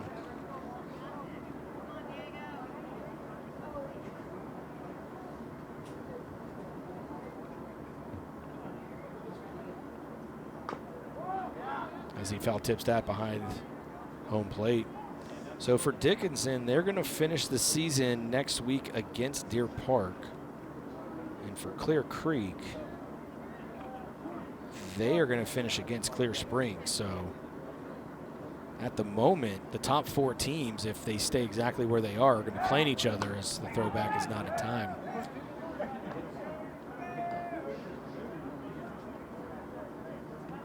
Yeah, so Dickinson and Deer Park and Creek and Springs close out their seasons next week. So that's going to be an interesting, that could really jumble up the playoff picture in the top 4, especially depending on how Clear Falls, Clear Lake, and Brazos would finish, because right now all 3 of those teams sitting 1 game behind Deer Park for that 4th and final playoff spot. So Coach Flores had mentioned it earlier in the year when they split the series against Deer Park that when every single team split their series in that first week, that it was going to come down to the final week, possibly even that final game. And right now, that's looking like what's going to happen as it's an 0-2 count here to Silva.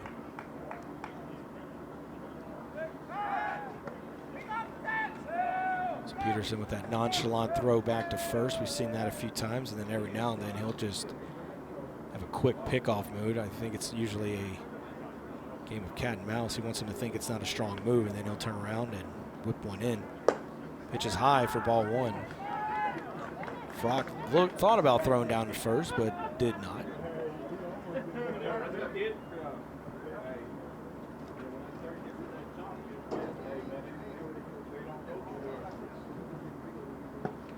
Pitch is outside as Frock couldn't hang on to the ball, but luckily it didn't go anywhere, and the runner will stay at first.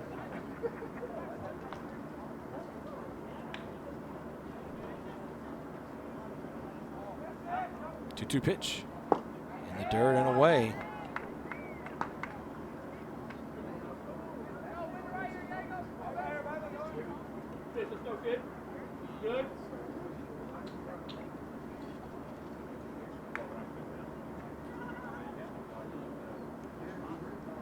So 3-2 count with 1 out, runner at first. Here's the payoff pitch. And that catches his own, strike 3. Silva goes down looking on strikes. Only the 2nd strikeout as a team for the Dickinson Gators, and both of them have been looking. The second baseman, Cash Hillebrand. There's a Hillebrand. He had that long battle with Moreno back in the 3rd inning. Eventually worked himself a walk to load the bases.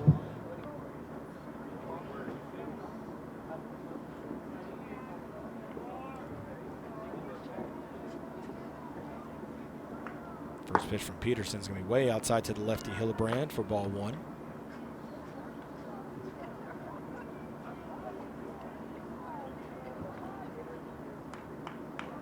Coach Flores can come out and talk to the home plate umpire. Not really sure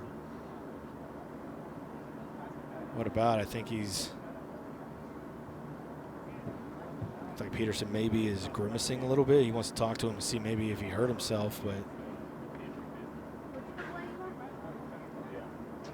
okay, so I think that's what it was. He didn't want to count it as a visit. I think he just wanted to talk to him because he looked like he was maybe grimacing or just kind of felt something maybe, but he says he feels good. He says he's fine, so didn't really see anything, but it's just a 1-0 count here to Hillebrand with 2 outs and runner at first. Pitch is way outside. So that's 2 fastballs that Peterson has thrown to the lefty Hillebrand that have been on the way outside, like into the right-handed batter's box. That one was a little bit closer as he swings and misses for strike 1.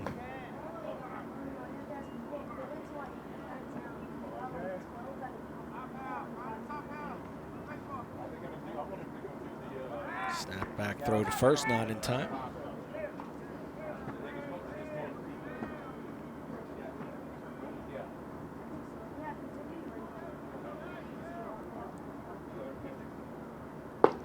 The 2-1 pitch is going to miss, now 3-1.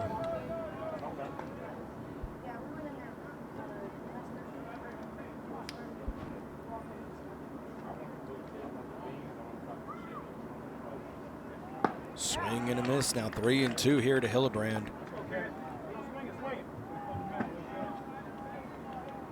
All right, so Ramirez will be off with the pitch with it being 3-2 and 2 outs.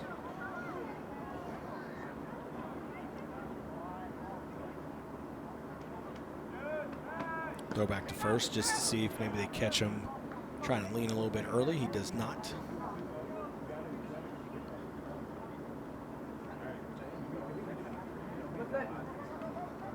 And high and outside, ball 4.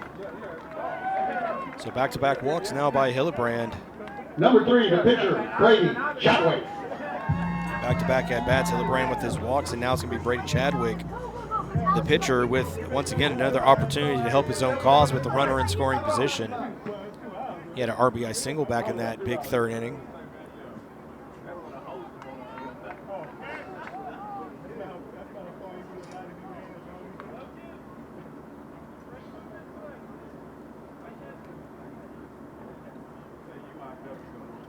Peterson steps off the mound, kind of reset himself and get a new set of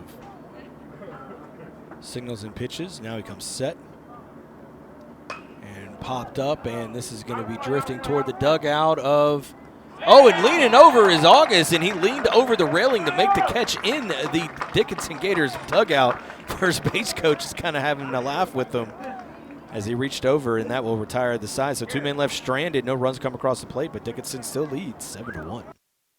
Buying or selling a home can be a bit overwhelming. That is where Alanis Real Estate Group steps in, with the help of CE King alum Elio Alanis.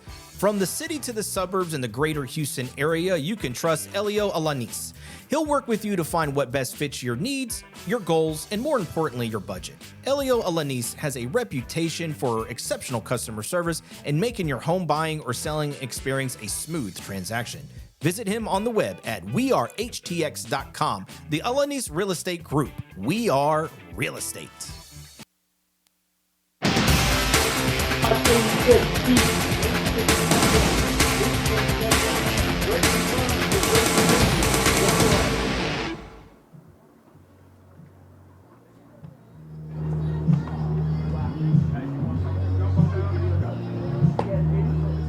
All right, top of the 5th inning, and it's definitely a party here at Dickinson High School at Leland Williams Field because Dickinson Gators lead 7-1 over the Clear Falls Knights in this 24-6A matchup. Ryan Gentile here for the Legacy Sports Network. We appreciate you tuning in this evening and tuning in all season long. We've been getting the numbers back. At the plate, the designated hitter, number 27, Sean Burgess. And so we definitely appreciate all the love so far this season. And like I said, we're sticking with Clear Falls as far as they go. So if they've managed to make the playoffs, we will follow them each round that they go. If they do not make the playoffs, that is Okay, we will finish off next week, and we will be back next season. Sean Burgess going to lead things off, 0 for 1 tonight with a strikeout. And first pitch, he fouls into the netting for strike one. So lefty right on top of the plate against the righty Chadwick. Swings and misses at that pitch. Now quickly down in the count, 0-2 for the young sophomore.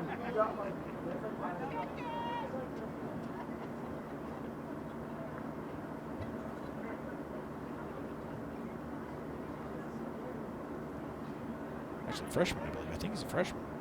I talked to him at the beginning of the season as he waits for that pitch outside for ball one. I think he said he graduates in 29, I believe is what he told me. Swing and a miss, and he goes down on strikes for the second time here tonight. Number 4, the left fielder, Ryder Chilton. That's the 5th strikeout here for Chadwick.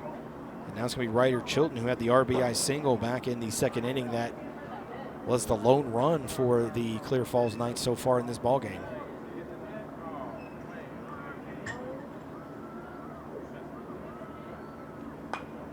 Fouled off into the netting, 0-1.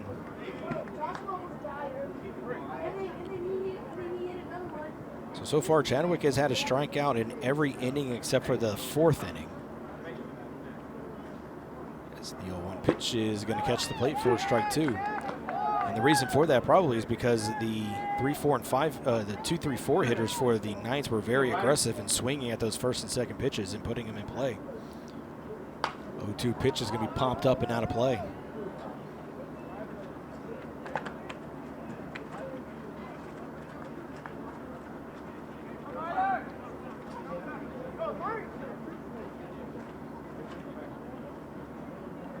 O2 pitch with one out on the way. Shot to the left side and past the diving third baseman Munoz. And now Chilton is 2 for 2 today. Number 2, the second baseman, Marshall Griffin. Here comes Marshall Griffin.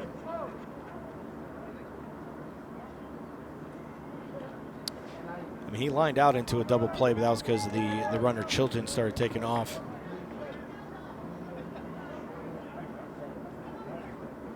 Actually, no, I take that back. That was Guthrie. That was an inning before, so no, he did hit into a double play. And that pitch misses outside, but Griffin was the hero in Thursday's contest in extra innings in the 9th. Came up with the 2 RBI single. Going to try to put the ball in play here and try to start some form of a rally, if he can, as he looks at that pitch for strike one.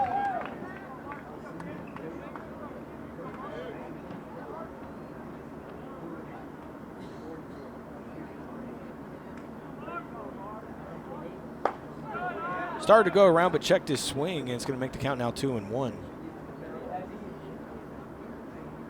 Peterson in the on-deck circle for the Knights.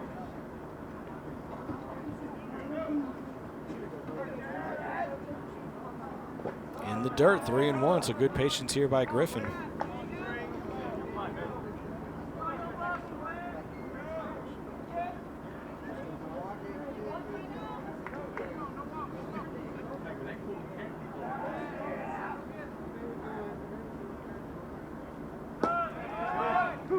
One pitch is going to say caught the zone for strike two, a throwback to first, not in time.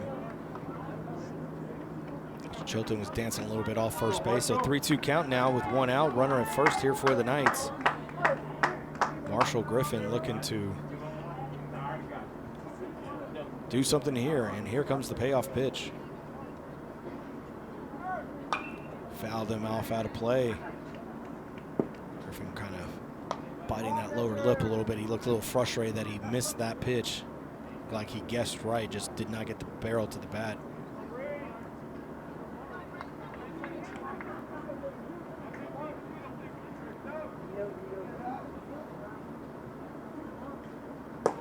Pitch is going to be high, ball 4, so good patience there by Griffin to work a walk, and now runners at first and second with one out, and that's going to bring up Peterson.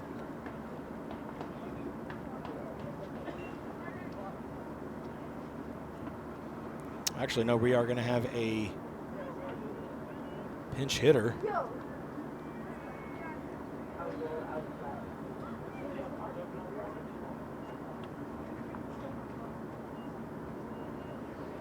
Just kind of coming in, running in late here. So Caden Calderon. Now batting number 11, Caden Calderon. Calderon now going to hit for Peterson.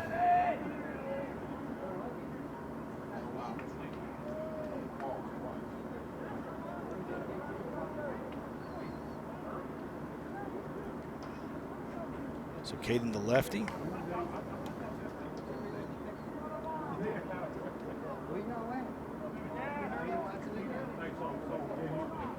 So Calderon hitting a .125 this year, and hasn't even hit double digits in plate appearances, so not a lot of sample sizes there to work with.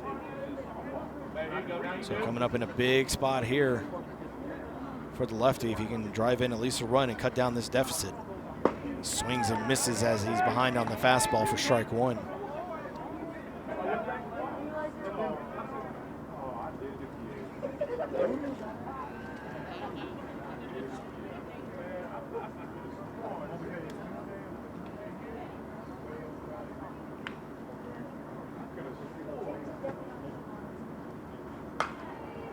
Popped him up. Is it going to stay in play? Silva's giving it a look, and it's going to hit the top of the press box here for just a loud strike two.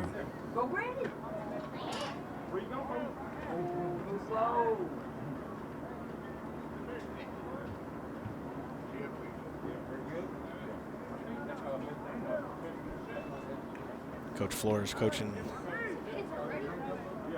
Griffin and Chilton on first and second right now, telling them, like, hey, be careful, like, don't just go. Kind of wait and see where the ball goes. It's an 0-2 count now to the pitch hitter, Calderon, excuse me.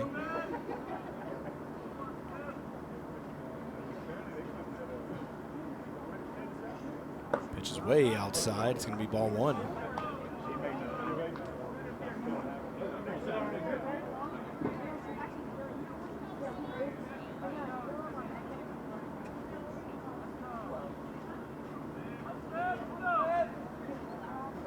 They're back to second, not in time as Chilton is venturing off just a little bit further, and Chadwick throws it back just to try to keep him a little bit closer here, because Chilton has some speed here, so his pitch is fouled off. So Chadwick worked a little quicker there. He wasn't taking his time. He got set, and then he delivered, trying to throw off maybe the timing of Calderon. But yeah, anything hitting the outfield on the ground, Chilton should score. As the outfield is pretty deep.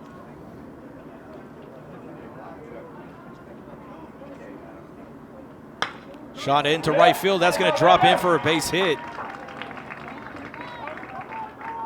Throw home is going to keep the runners where they are. As Chilton, he froze on it because he thought that maybe the second baseman Hildebrand would have had a shot at that.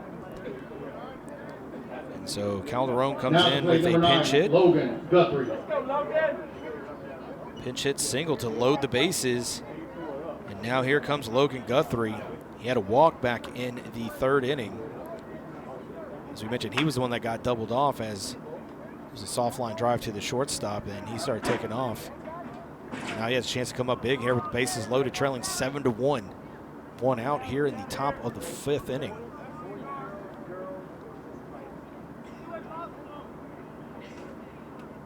He looks at that pitch for strike one. As we mentioned, this is the Knights Jekyll and Hyde. They can get the bases loaded with less than 2 outs, and it's either only get maybe one run or none.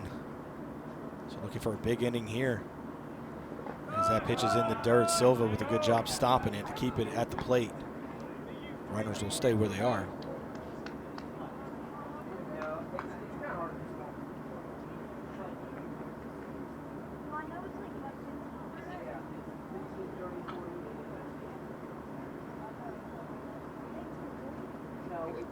Breaking ball high.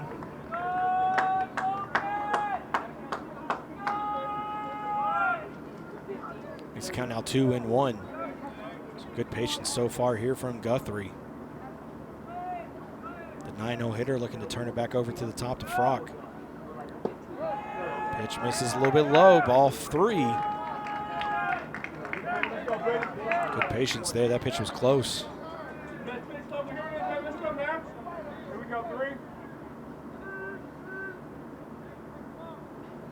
3-1 count, 1 out, bases loaded.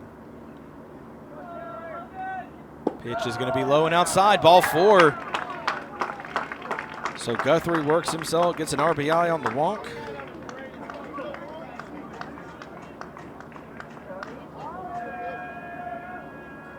And the bases will remain loaded. Now there's going to be a meeting on the mound here with Chadwick. So Aubrey Frock 0 for 2 tonight with a line out and strikeout. His strikeout in that first inning, he looked at 3 straight pitches. I don't think he knew what to do with the arsenal that Chadwick was throwing at him.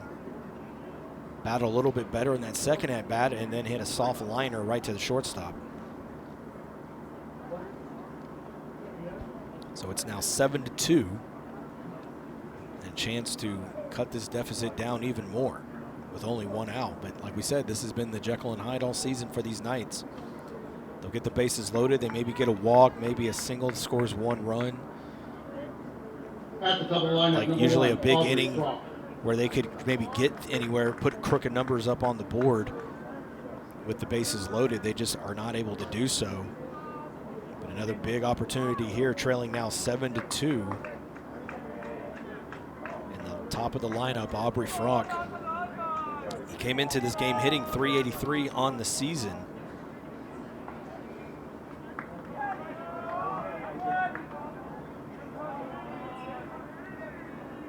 Frock right now with only 4 RBIs on the year. So looking to pick up a few more at this at bat if he can.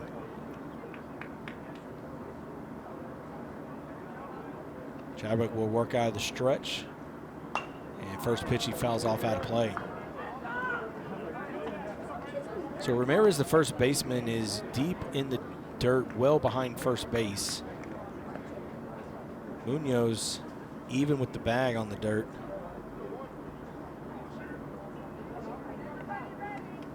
And then middle infield in double play depth.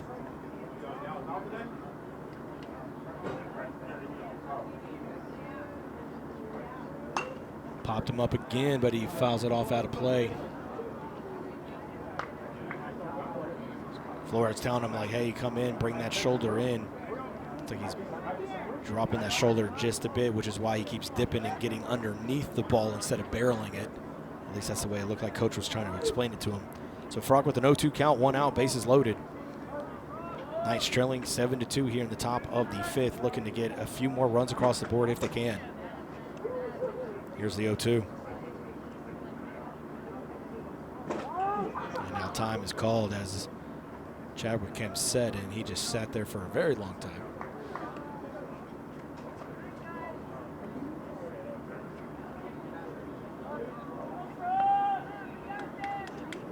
Here's the 0-2. And once again fouled into the netting, so Frock just behind on a couple of these pitches.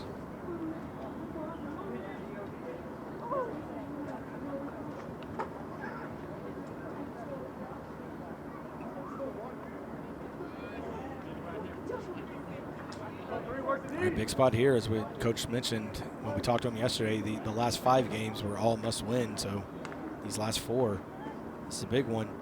Checked his swing. Did he go around as the pitch was high? They're going to go appeal. They're going to say no, he did not go around. He thought about trying to chase that high fastball. But as we mentioned, Clear Falls looking to maintain pace with Deer Park, and right now they got a steep hill to climb, now trailing 7-2, but they got the bases loaded. And only 1 out, trying to cut in this deficit. Chadwick set at the buckle. Here comes the 1-2. Chopper to the left side, right to the third baseman Munoz. He's going to step on third. Throw to first is not in time. So the run will score on the fielder's choice. And it is now a 7-3 deficit for the Knights. At the plate, number 2-3, Tony Churka.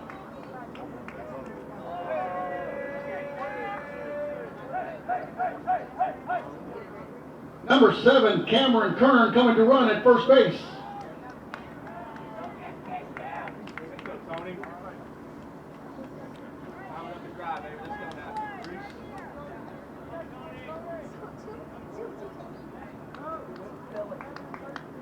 All right, so bases remain loaded now for Tony Churka.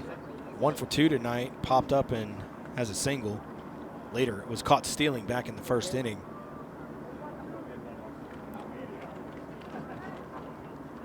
Go Gators, get us out of here!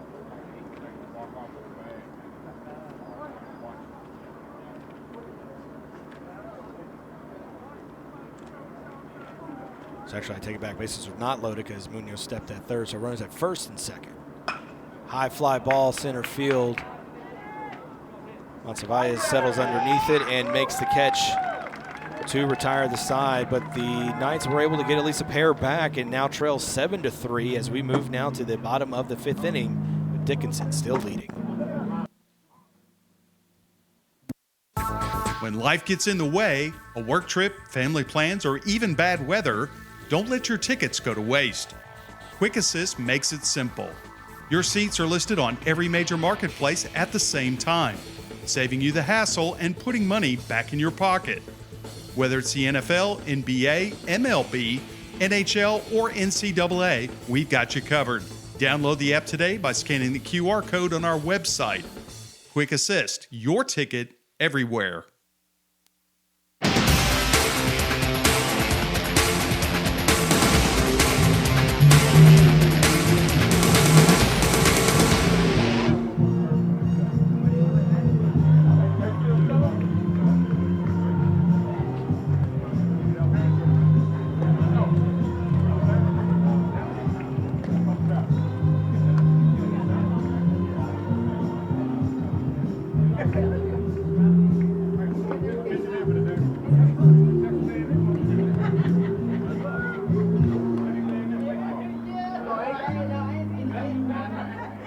All right, bottom of the 5th inning after the 2-run score by the Clear Falls Knights. It is now a 7-3 lead for the Dickinson Gators. It's going to be the 8-9 hitters and then back to the top of the lineup. Peterson remains on the mound for Clear Falls. Now batting number 8, Caden Harris.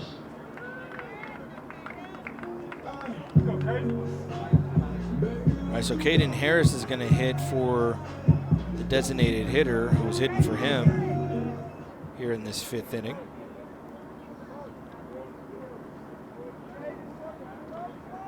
Let's go, Harris. All right, so Harris getting an opportunity. So Chris Jackson, the designated hitter, was 0 for 2 to this point with 2 pop-ups. So now Caden Harris will lead things off here at the bottom of the 5th. His team leading 7-3.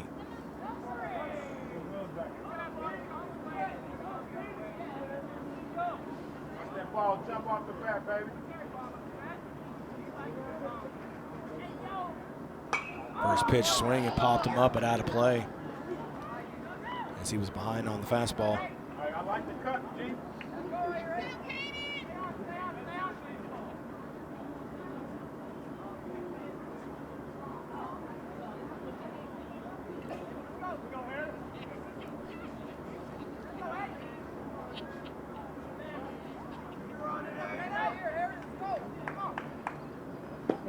Breaking pitch misses. Frock tried to frame it but did not get the call. As he threw him that breaking ball, that broke way too early to not get a bite or even catch the zone. So he was the count at 1-1.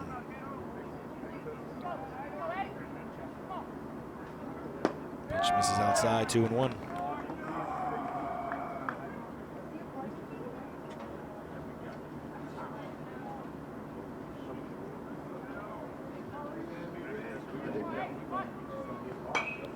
Fouled off once again, out of play. It's going to even the count at 2-2.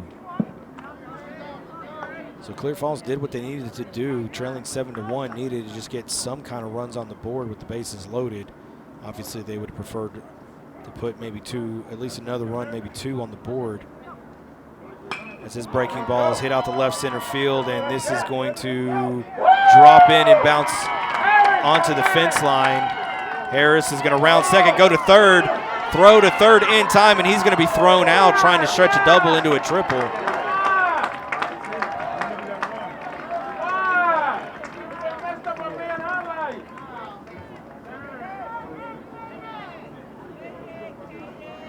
At the plate, number 1, Anthony Monsivalle. All right, so he had a double all the way, and then he just kept on going. I think he thought, I don't know if he misread the play or whatnot, but pitcher got it in quickly to Churka, and then who made a perfect throw to Narvaez at third. So Monsivalle is going to come to the plate. He kick-started that big third inning for the Gators. As he's going to ground this right to the third baseman, Narvaez takes it on a hop, has to throw it quickly as the speedy Monsivalle almost ran it out, but he's going to be the second out. All right, so back to top of the order, and Christian Munoz. At the plate, number 7, Christian Munoz. So he's 2 for 2 today. 2 RBI single and the big 2-run home run, and both of those coming in the third inning. So out of the 7 runs in that third inning, he drove in 4 of those runs as he looks at a pitch outside for a ball 1. He led off the game technically hit by a pitch. The pitch came up and in. So who knows what would have happened if that didn't happen. As he fouls that into the netting for strike 1, right at my face. And if you're wondering, did I flinch? No. I did not flinch.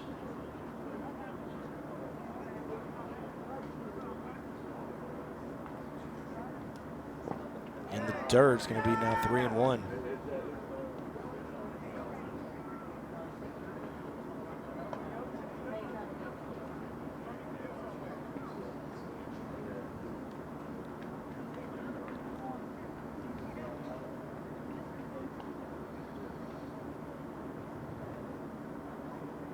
Swing and a miss is going to even things up at 2-2.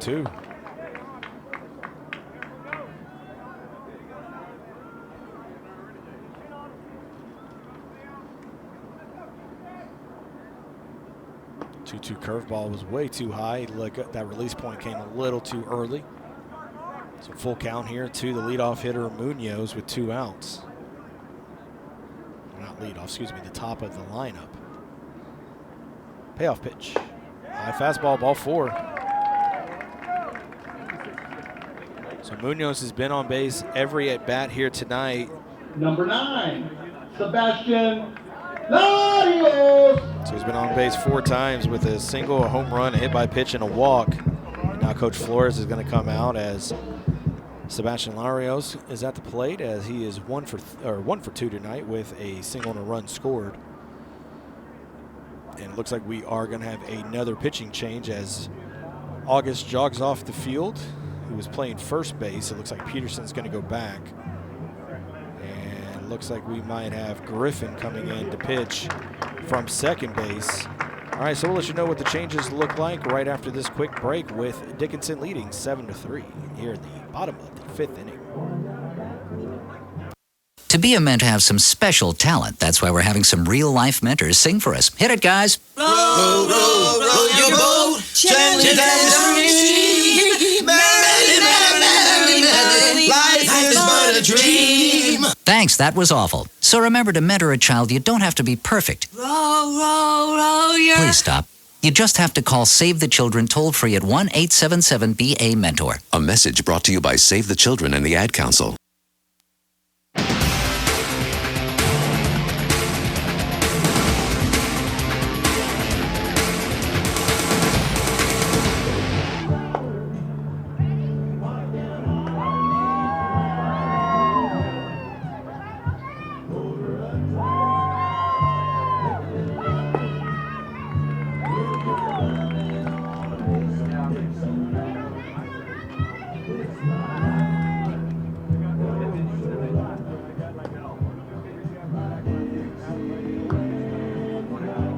All right, here it is. It's going to be Marshall Griffin coming in relief for Everett Peterson. So Peterson will move back to first base, and then August will go from first to second. So that's why August was running off the field to switch out his first base glove to his regular second base glove.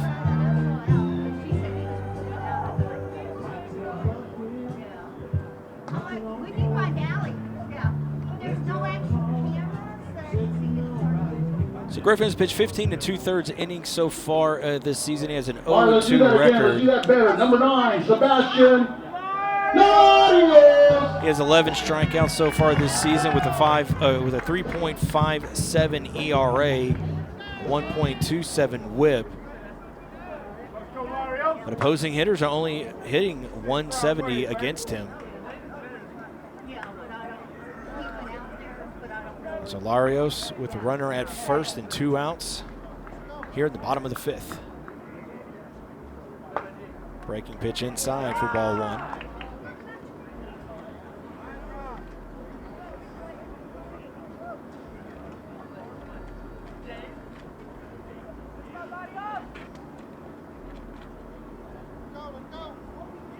Long exchange here between Griffin and Frock.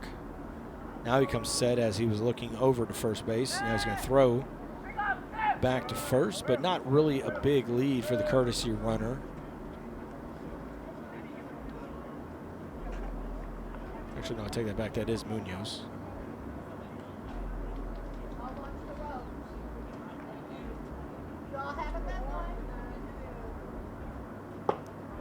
Strike 1 as Munoz faked running from first base.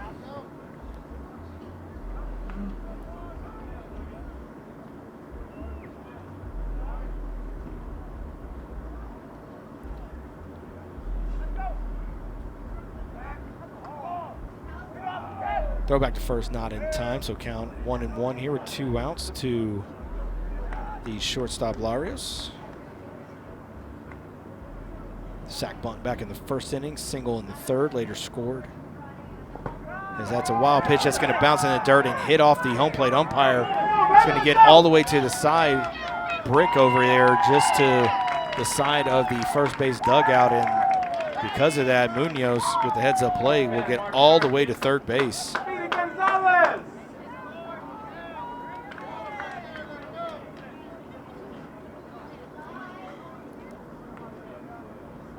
That was just down in the dirt where it didn't even hit off the chest of Frog. I mean, it bounced right off the chest protector of the home plate umpire, and that thing just ricocheted over to the right of us.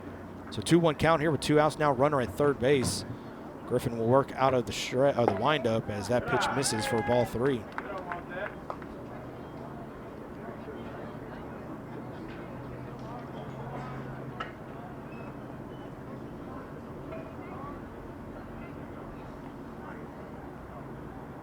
The 3-1 pitch is swung on and missed. Now count will run full here to Larios.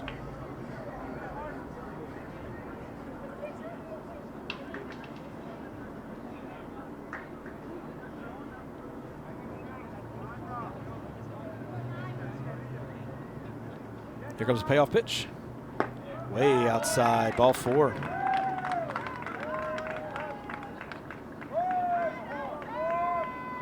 Number 17, the first baseman, Isaac Ramirez.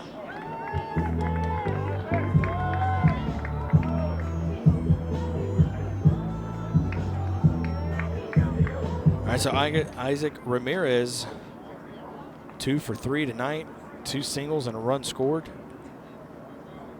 And now his runners on the corners. And a chance to try to get back a few of the runs that they gave up back in the top of the 5th to the Knights. It's at 7-3 right now. Dickinson.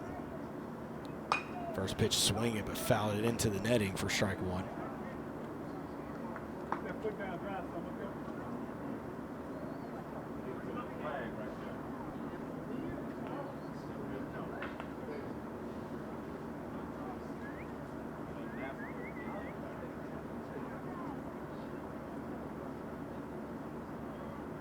Chopper left side, and big hole is going to get through, and it's going to score a run.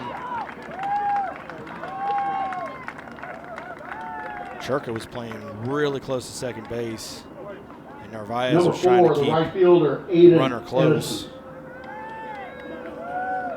All right, so it's now back to a 5-point advantage here for the Dickinson Gators.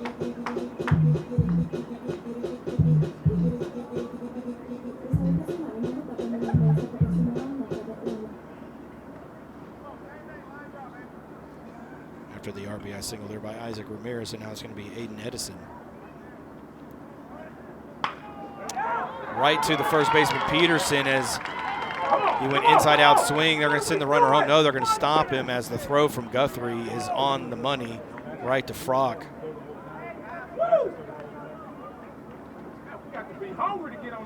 While we're waiting on Diego Silva to get undressed, number 11, Diego Silva. All right, so Diego Silva, the catcher, as he takes off the shin guards and tosses him. He's 1 for 2 tonight with a strikeout and a sacrifice fly for an RBI back in the 3rd inning, and now has the bases loaded with 2 outs. A chance to really blow this game up even more. And that pitch is going to miss the zone for ball 1. All right, so the Clear Falls Knights get 2 runs at the top half of this inning, but so far Dickinson has answered back, getting back at least one of those runs and a chance to tag on a few more with 2 outs and the bases loaded. They lead 8-3. Foul tipped, off the mask, I believe. It caught the home plate umpire. He's going to shake it off. He's going to walk it off just a little bit. I might have caught him on the shoulder. He's moving the right arm. Thought it might have caught him on the mask. Looks like it caught him right on that protective padding off the right shoulder. So Silva, being the catcher, checking on him. So is Frock, making sure he's good to go, as Frock kind of walked out to talk to Griffin for a little bit, give him a little bit more time to stretch that arm out. All right, Silva's back in the batter's box, so ready to go. Here's the 1-1. Curveball high, 2-1 now here to Silva.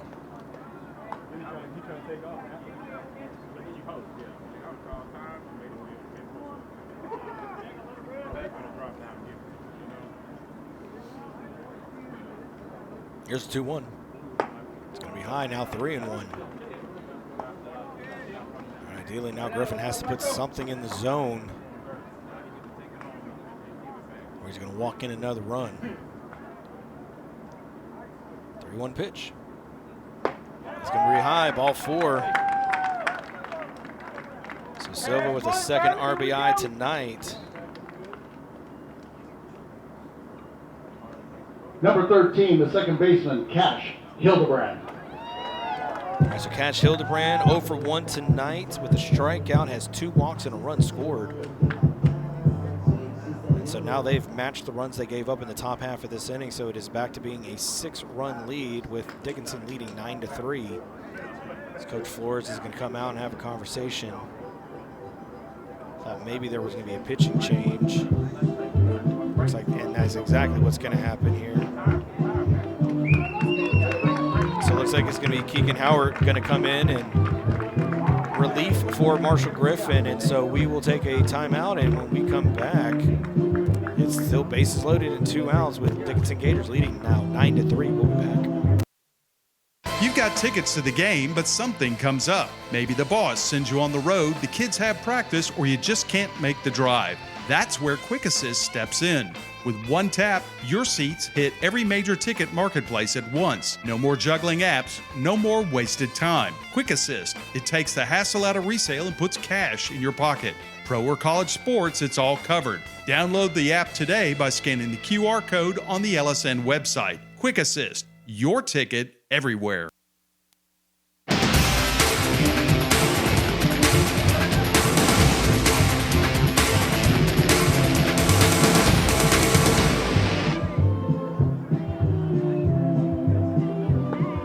Pitching change for the Clear Falls Knights. Number 21, Keegan Howard.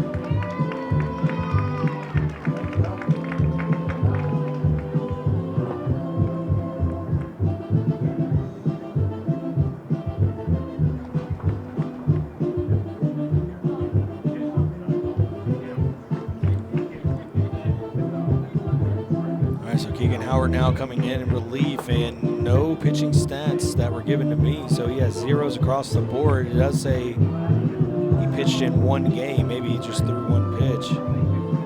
Yeah, there are no stats registering on him on the stat sheet that I got from Coach this season, so Keegan Howard coming in relief. He's coming in a really big spot with the bases loaded.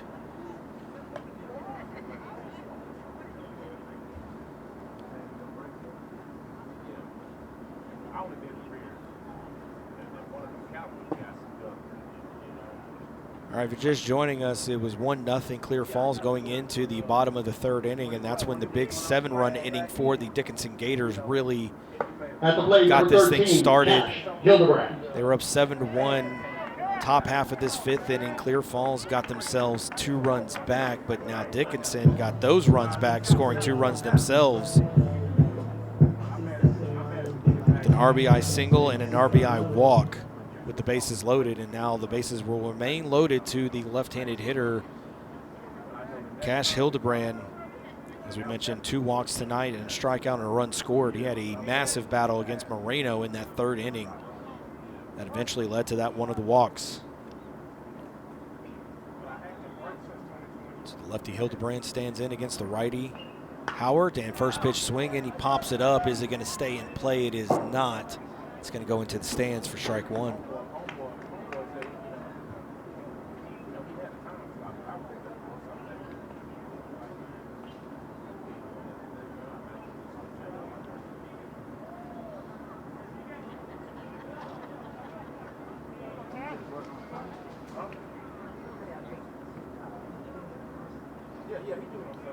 So Howard's going to work out of the stretch, and his pitch is going to be outside. Throwback to first is in time on the snap tag. No!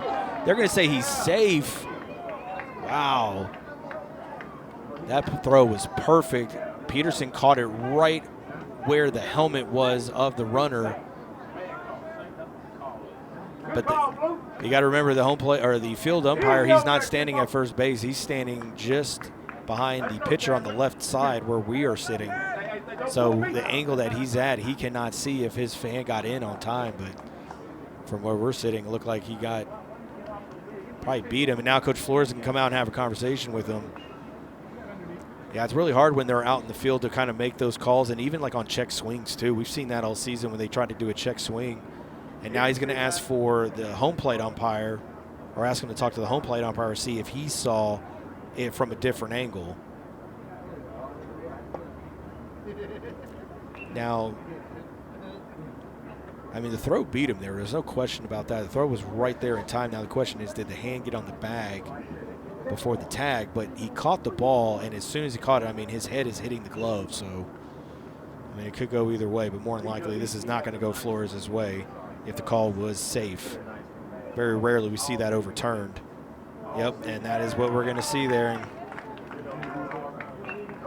yeah, we see that all season, though. Like, usually when you only have 2 umpires, you know, you always have that one that's in the field. He starts on the first base side, and then he goes into the field once runners are on the bags. So it's hard for him to see those type of plays or a check swing.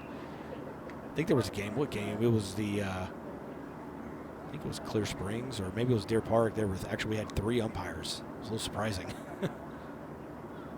That pitch is going to miss outside. Now 2-1.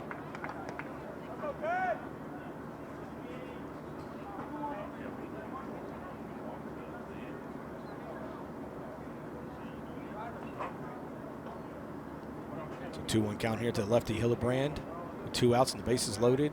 Dickinson leading 9-3. Howard's pitch is going to miss inside. 3-1.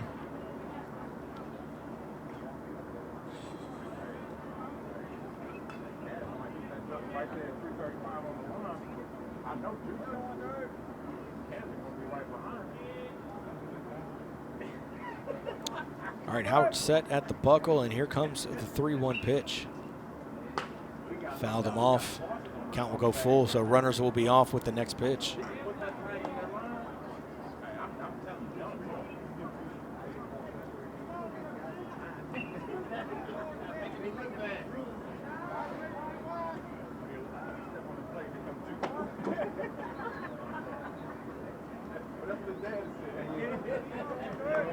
Three-two pitch, runners will be off with it being 2 outs. Bases loaded. And it's going to be high, ball 4. It's another back-to-back RBI walks. Up to bat, number 3, the pitcher, Brady Chadwick. So that's going to bring up Brady Chadwick, the pitcher. So once again, another opportunity to help his own cause. So far, he's only been able to get an RBI single back in the 3rd inning.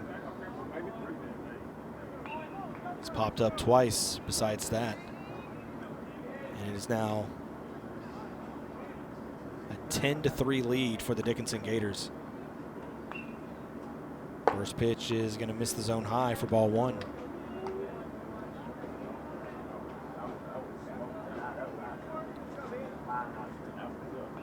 And this is going to be the bigger frustrating thing here for Coach Flores. Only 2 hits have been given up so far in this inning. And it's going to be a small looper to the second baseman, Griffin, who will catch it to retire the side. But the Dickinson Gators managed to get back to 2 runs they gave up and then add 1 more on top of that, and that gives them a 10-3 lead as we go to the top of the 6th inning. We'll be back. Forming, rolling, punching, cutting, welding. If you know what I'm talking about, you know it's the Walk-Up Company. The Walk-Up Company has become the leading metal fabricator in the Houston area because we can offer you something few others can match. Extensive fabrication experience, a highly seasoned and skilled workforce, high-tech equipment, and the stability you want in tough economic times. Family owned and operated for years, so you know we'll be here for the long run. And our commitment to quality work and customer satisfaction makes the Walk-Up Company the right choice for you. Visit us at walkupco.com. That's walkupco.com. The Walk-Up Company. Your imagination, our fabrication.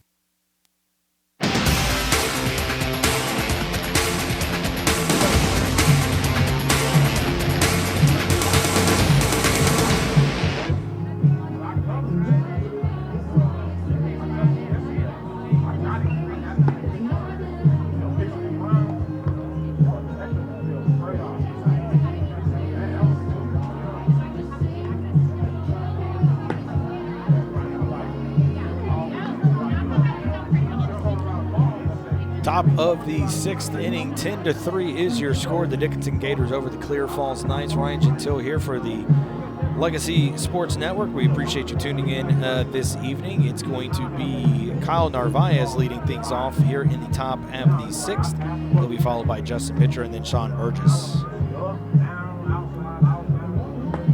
Yeah, tough inning there for the Clear Falls Knights.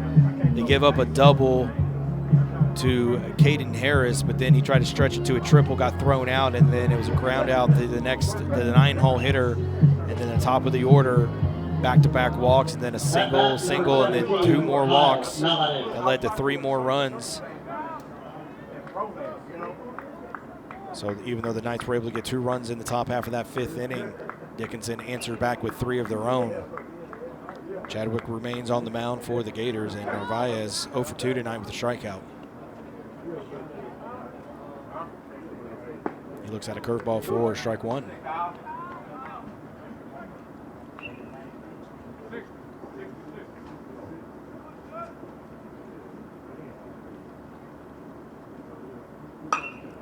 Popped him up.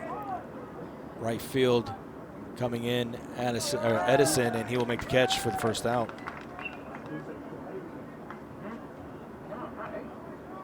At the plate, number 22, Justin Pitcher. Pitcher 1 for 2 tonight with a double and a run scored.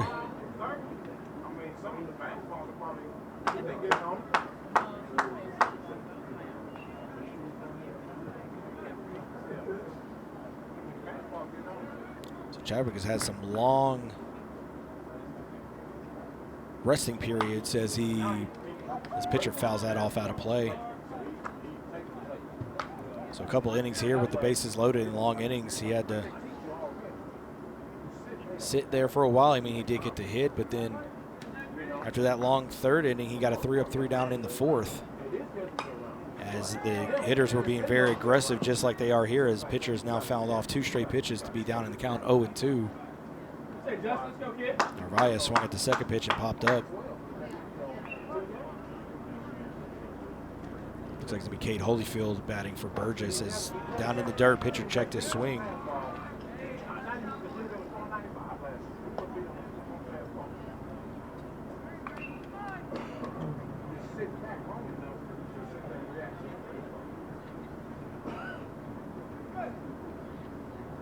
Here comes the 1-2 to pitcher. Popped him up. Is it going to stay? Yep, it's actually going to go right to the first baseman as he comes charging way in. Like he ran all the way almost to home plate to catch that pitch as Ramirez makes the catch for the second out. And Chadwick said, nah, man, I'm done. Once I said no, and I looked at you, you got to come running all the way in. All right, so Cade Holyfield is going to pinch hit here for Sean Burgess.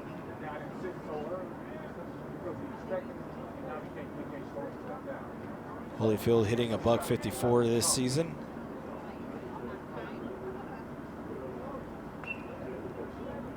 With 3 RBIs on the year so far.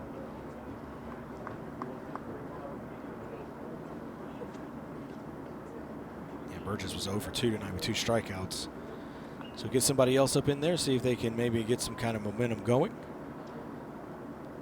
But time is definitely running out as they're down to their final 4 outs. Trailing 10-3.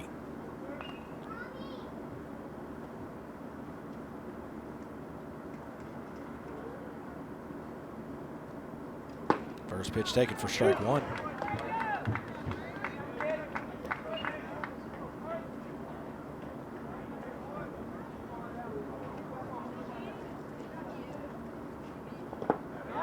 Pitch was down in the dirt.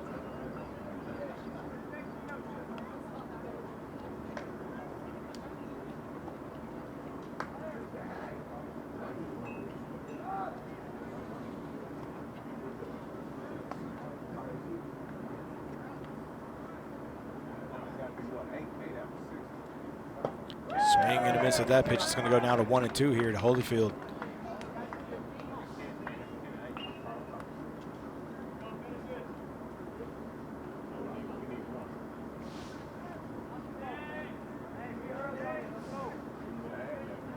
One-two pitch on the way. Kind of checked his swing and tried to stop it, but it's going to go right down the first base line, and Ramirez will field it and tag out. Holyfield to retire the side. So after 2 big innings offensively for the Gators, the next top half of the next inning, Chadwick gets a 3-up, 3-down situation, and we will move to the bottom of the 6th inning with Dickinson still leading 10-3. If you're tired of sorting through online directories and classified ads to find your perfect home, look no further than Elio Alanis and his team with the Alanis Real Estate Group. Elio is a local real estate agent in Houston and also a CE King alum, and he just wants to help you find the perfect home for your family. Ditch the stress of going to viewing after viewing only to be let down. Connect with Elio Alanis and the Alanis Real Estate Group. Go to wearehtx.com to learn more. The Alanis Real Estate Group, we are real estate.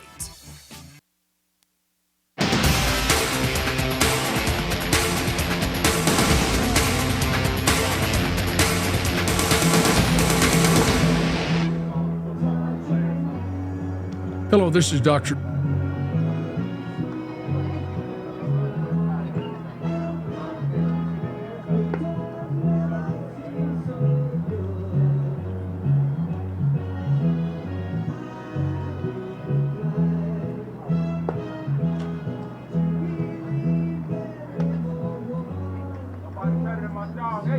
All right, bottom of the 6th inning, 10-3 is your score. Dickinson leading Clear Falls. Ryan Gentile here for the Legacy Sports Network. Thank you for tuning in this evening. And Howard remains on the mound Coming for to the Knights. Number 8, Caden Harris. So Caden Harris, who came in and pinched hit for the DH. Chris Jackson back in the 5th inning will hit here again in the 6th. He hit that double back in the 5th inning. Hit it to that left center field gap, went all the way to the fence, and he didn't break stride. He just kept going around second base and then was later thrown out trying to stretch that double into a triple.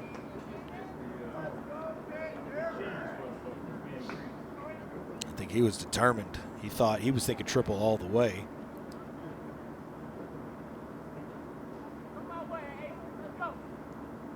And first pitch swinging, but right to the second baseman, Griffin, who throws the first for the first out.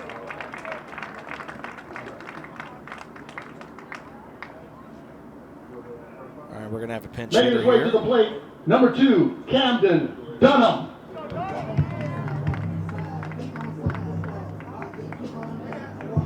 All right, so Dunham going to pinch hit for Monsiváis. Roncesvalles was 2 for 3 today, or he was 2 for 3, excuse me, with a run scored and an RBI.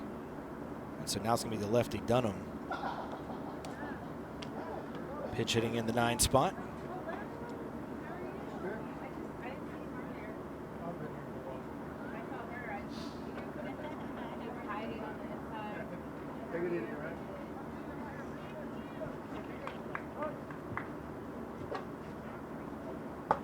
And moving quickly is Howard as that pitch is outside for ball 1 to the lefty Dunham.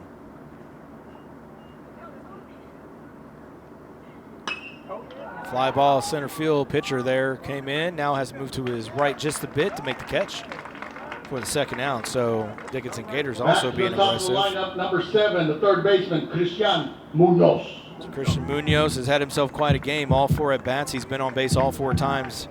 Hit by a pitch, a walk, 2 RBI single, and a 2-run home run, both of those coming in the 3rd inning. So in that 7-run 3rd inning, he drove in 4 of those runs. So he's had himself quite a game here tonight as the leadoff hitter. Hits this to center field. Pitcher going back, and it's going to be over his head off the fence.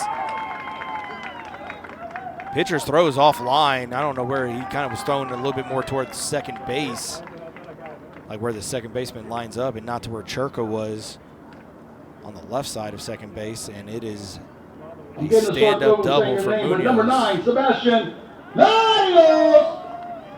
So Sebastian Larios. So 2-out stand-up double for Munoz, 5 times on base here today. Knights have just not been able to get him out.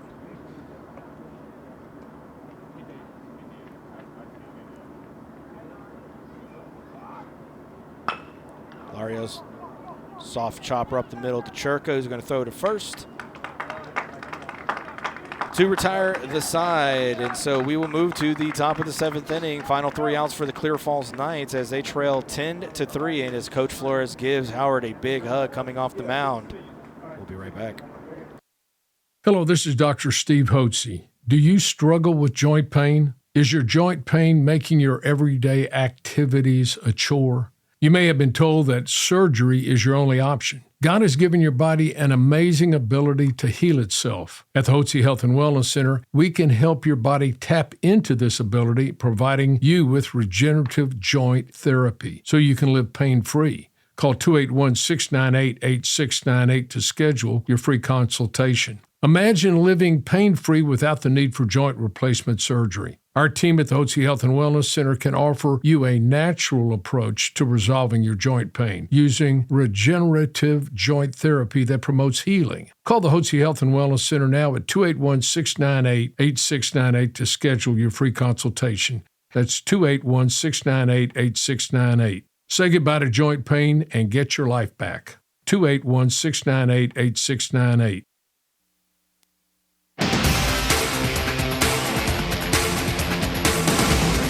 Down on the mound, the Dickinson Gators, number 18, Zane Flager. I said Zane Flager. New king of the hill.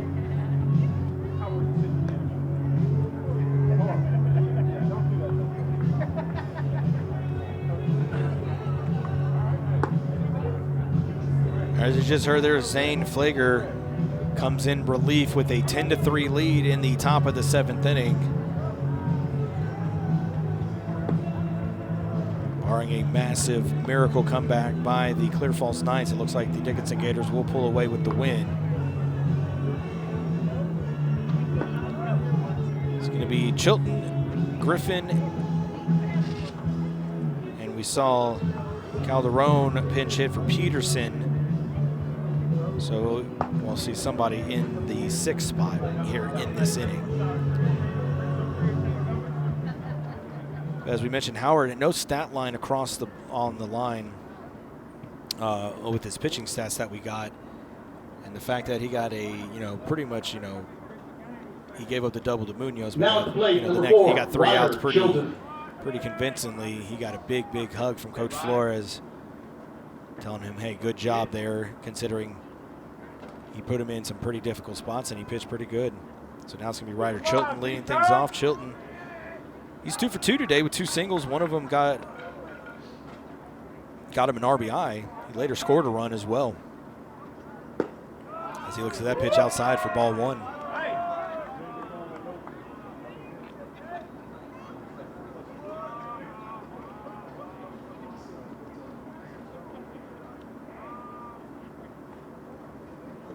Foul tip that into the netting. Evens the count at 1-1.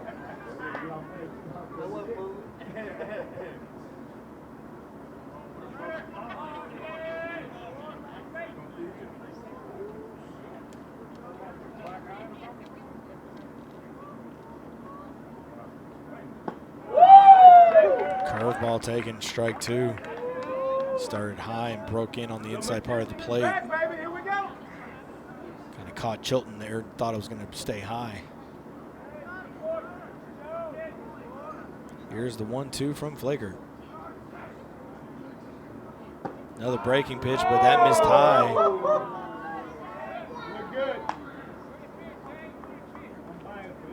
Yeah, a lot of the Dickinson faithful did not like that. They thought that caught the middle of the plate. Here's the 2-2. Chopper, but foul down the third base line. Ooh, barehand snag there from Flores.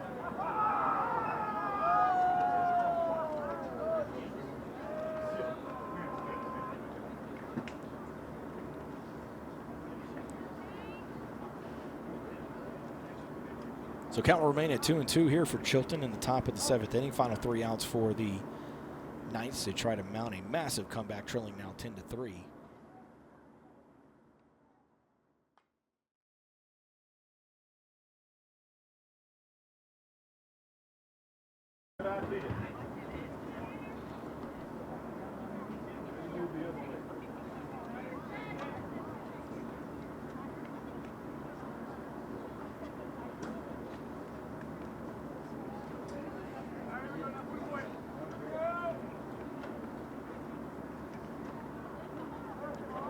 Flager comes in relief. The 2-2 count to the leadoff hitter Chilton, and he did not go around, and it missed the zone, so ball 3.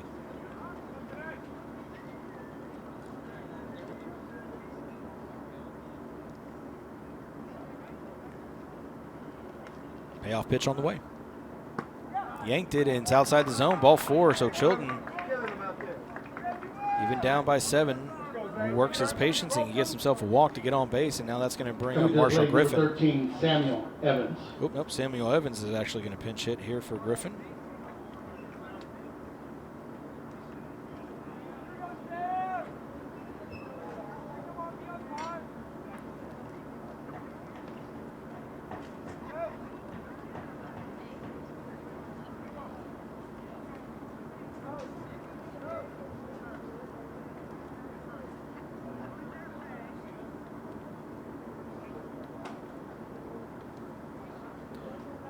All right, so Samuel Evans going to come in and pinch hit. Not a big sample size here, but hitting a .143 so far this season. Only has 8 plate appearances.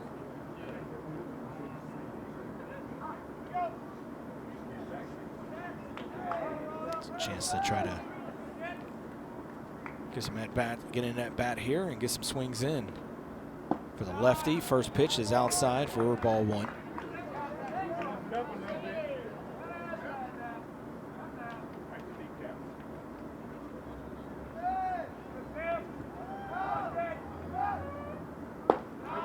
Pitch catches his own, strike 1. I like it, Blue.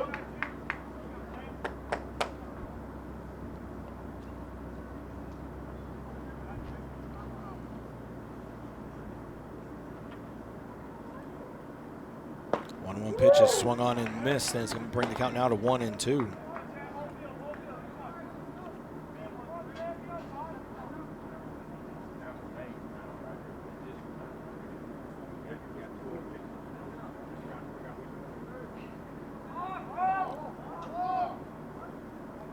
Two pitches swung on and missed. And Evans will go down on strikes.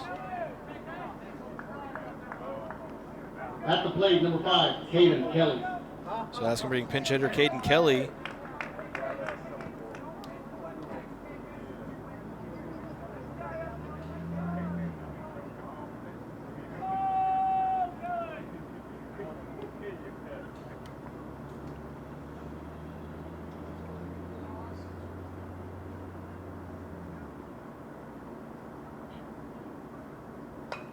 Fouls that off into the netting for strike one, does Caden Kelly. So only 4 plate appearances this year, so, you know, hitting .333 so far. So his one hit was a double, and it was a 2 RBI double. As he looks at that pitch high for ball 1. So Caden Kelly also getting an opportunity here.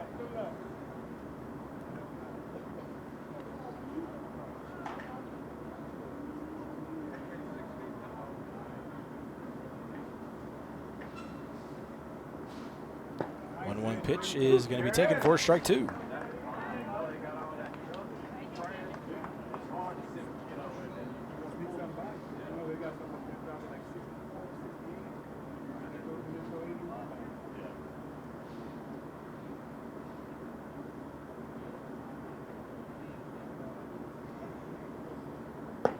Curveball misses high, almost got him looking, but it just missed the zone. Flager, who's coming in relief, set something into his glove, looked a little frustrated he did not get the call, so now it's going to be a 2-2 count here to Kelly with a runner at first and 1 out. Pitch is high, 3-2. Hey, not a bad idea, kid. Here we go. Nobody better, 18. Here comes the payoff pitch. Fouled him off. Kelly staying alive, shaking his head like, okay. Thinks he has it. Thought he had the timing right. Just got underneath it. Ready out there.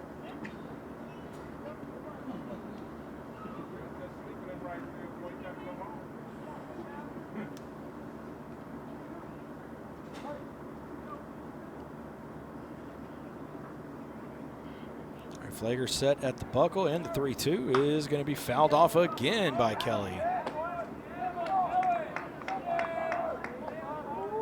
Nobody better, 18. Yeah, Kelly doesn't care if they're Kelly doesn't care if they're down 10-3. He's going to battle. He doesn't have a lot of at bats this season. He's going to make the most of his opportunity. So he's fouled off a few here. He's wiggling that bat around, waiting for Flager to get set. Wearing some bright yellow batting gloves as well. And now time is called as Flager took his time, as there was a long exchange between Flager and Silva. Silva asking for the signals again. Now he has them. Flager set. Here's the 3-2. Breaking ball, caught him looking, strike 3. Kelly thought he might have missed, and he did not like the call as he gives a look back at the umpire. Now batting number 16, Jack Turner. So after giving up a single to start this 7th inning, Flager has struck out the last 2 batters.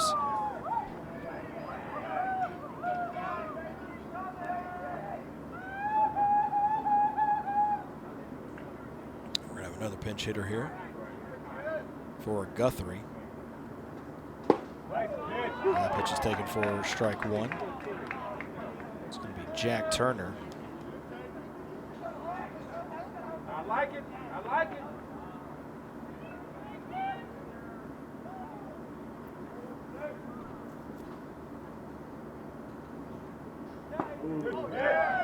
Tried to check his swing, didn't matter. Caught the zone for strike 2, so it falls down to their final strike.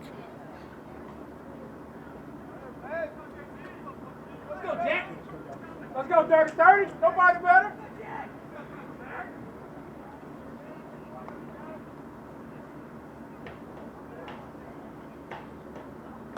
Foul tipped it into the netting, so count stay at 0-2.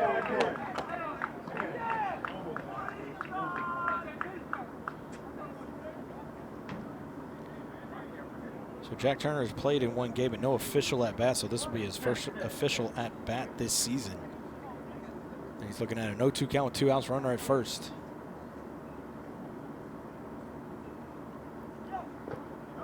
Did not chase on the pitch down in the dirt.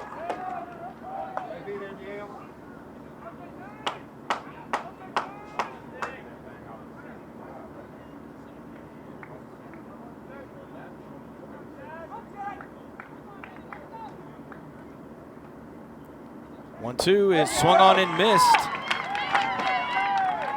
So after giving up a leadoff single here in this 7th inning, Flager comes in and strikeouts the next 3 batters to end this game and have a final score 10-3 in the favor of the Dickinson Gators.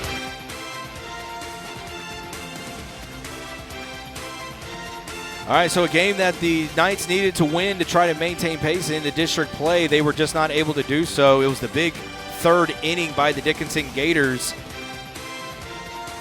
that really kick-started this game for them, and it was with the 2-run home run by Christian Munoz that got things started as they batted around, and Munoz even got a 2 RBI single in that same inning. So he brought in 4 of those 7 runs. And then it was another big 5th inning with 3 more runs coming across the board for the Dickinson Gators. So they will move to 8-3 in district play and maintain pace with the Clear Creek Wildcats, where the Dickinson Gators right now are really rooting for Brazoswood, hopefully hoping they get a win here today, where they will be tied, where Dickinson's going for their first district title since 2019. For the Clear Falls Knights, they will drop to 5-7. And so it's going to take pretty much a 3-game win streak to even remotely have a chance to maintain this playoff run, or this playoff opportunity to get that 4th and final playoff spot. So tough loss here for the Clear Falls Knights, and that's going to do it for us here. We'll be back on the air Friday night. First pitch at 6 p.m., pregame at 5:45 right here on the Legacy Sports Network. Once again, your final score, Dickinson 10, Clear Falls 3. I'm Brian Gentile. Everybody have a great night. We'll see you Friday.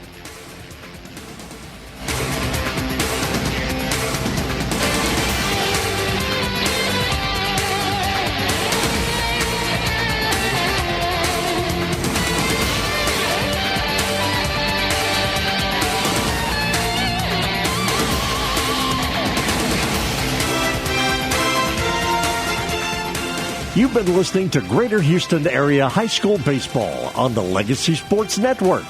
Copyright 2026.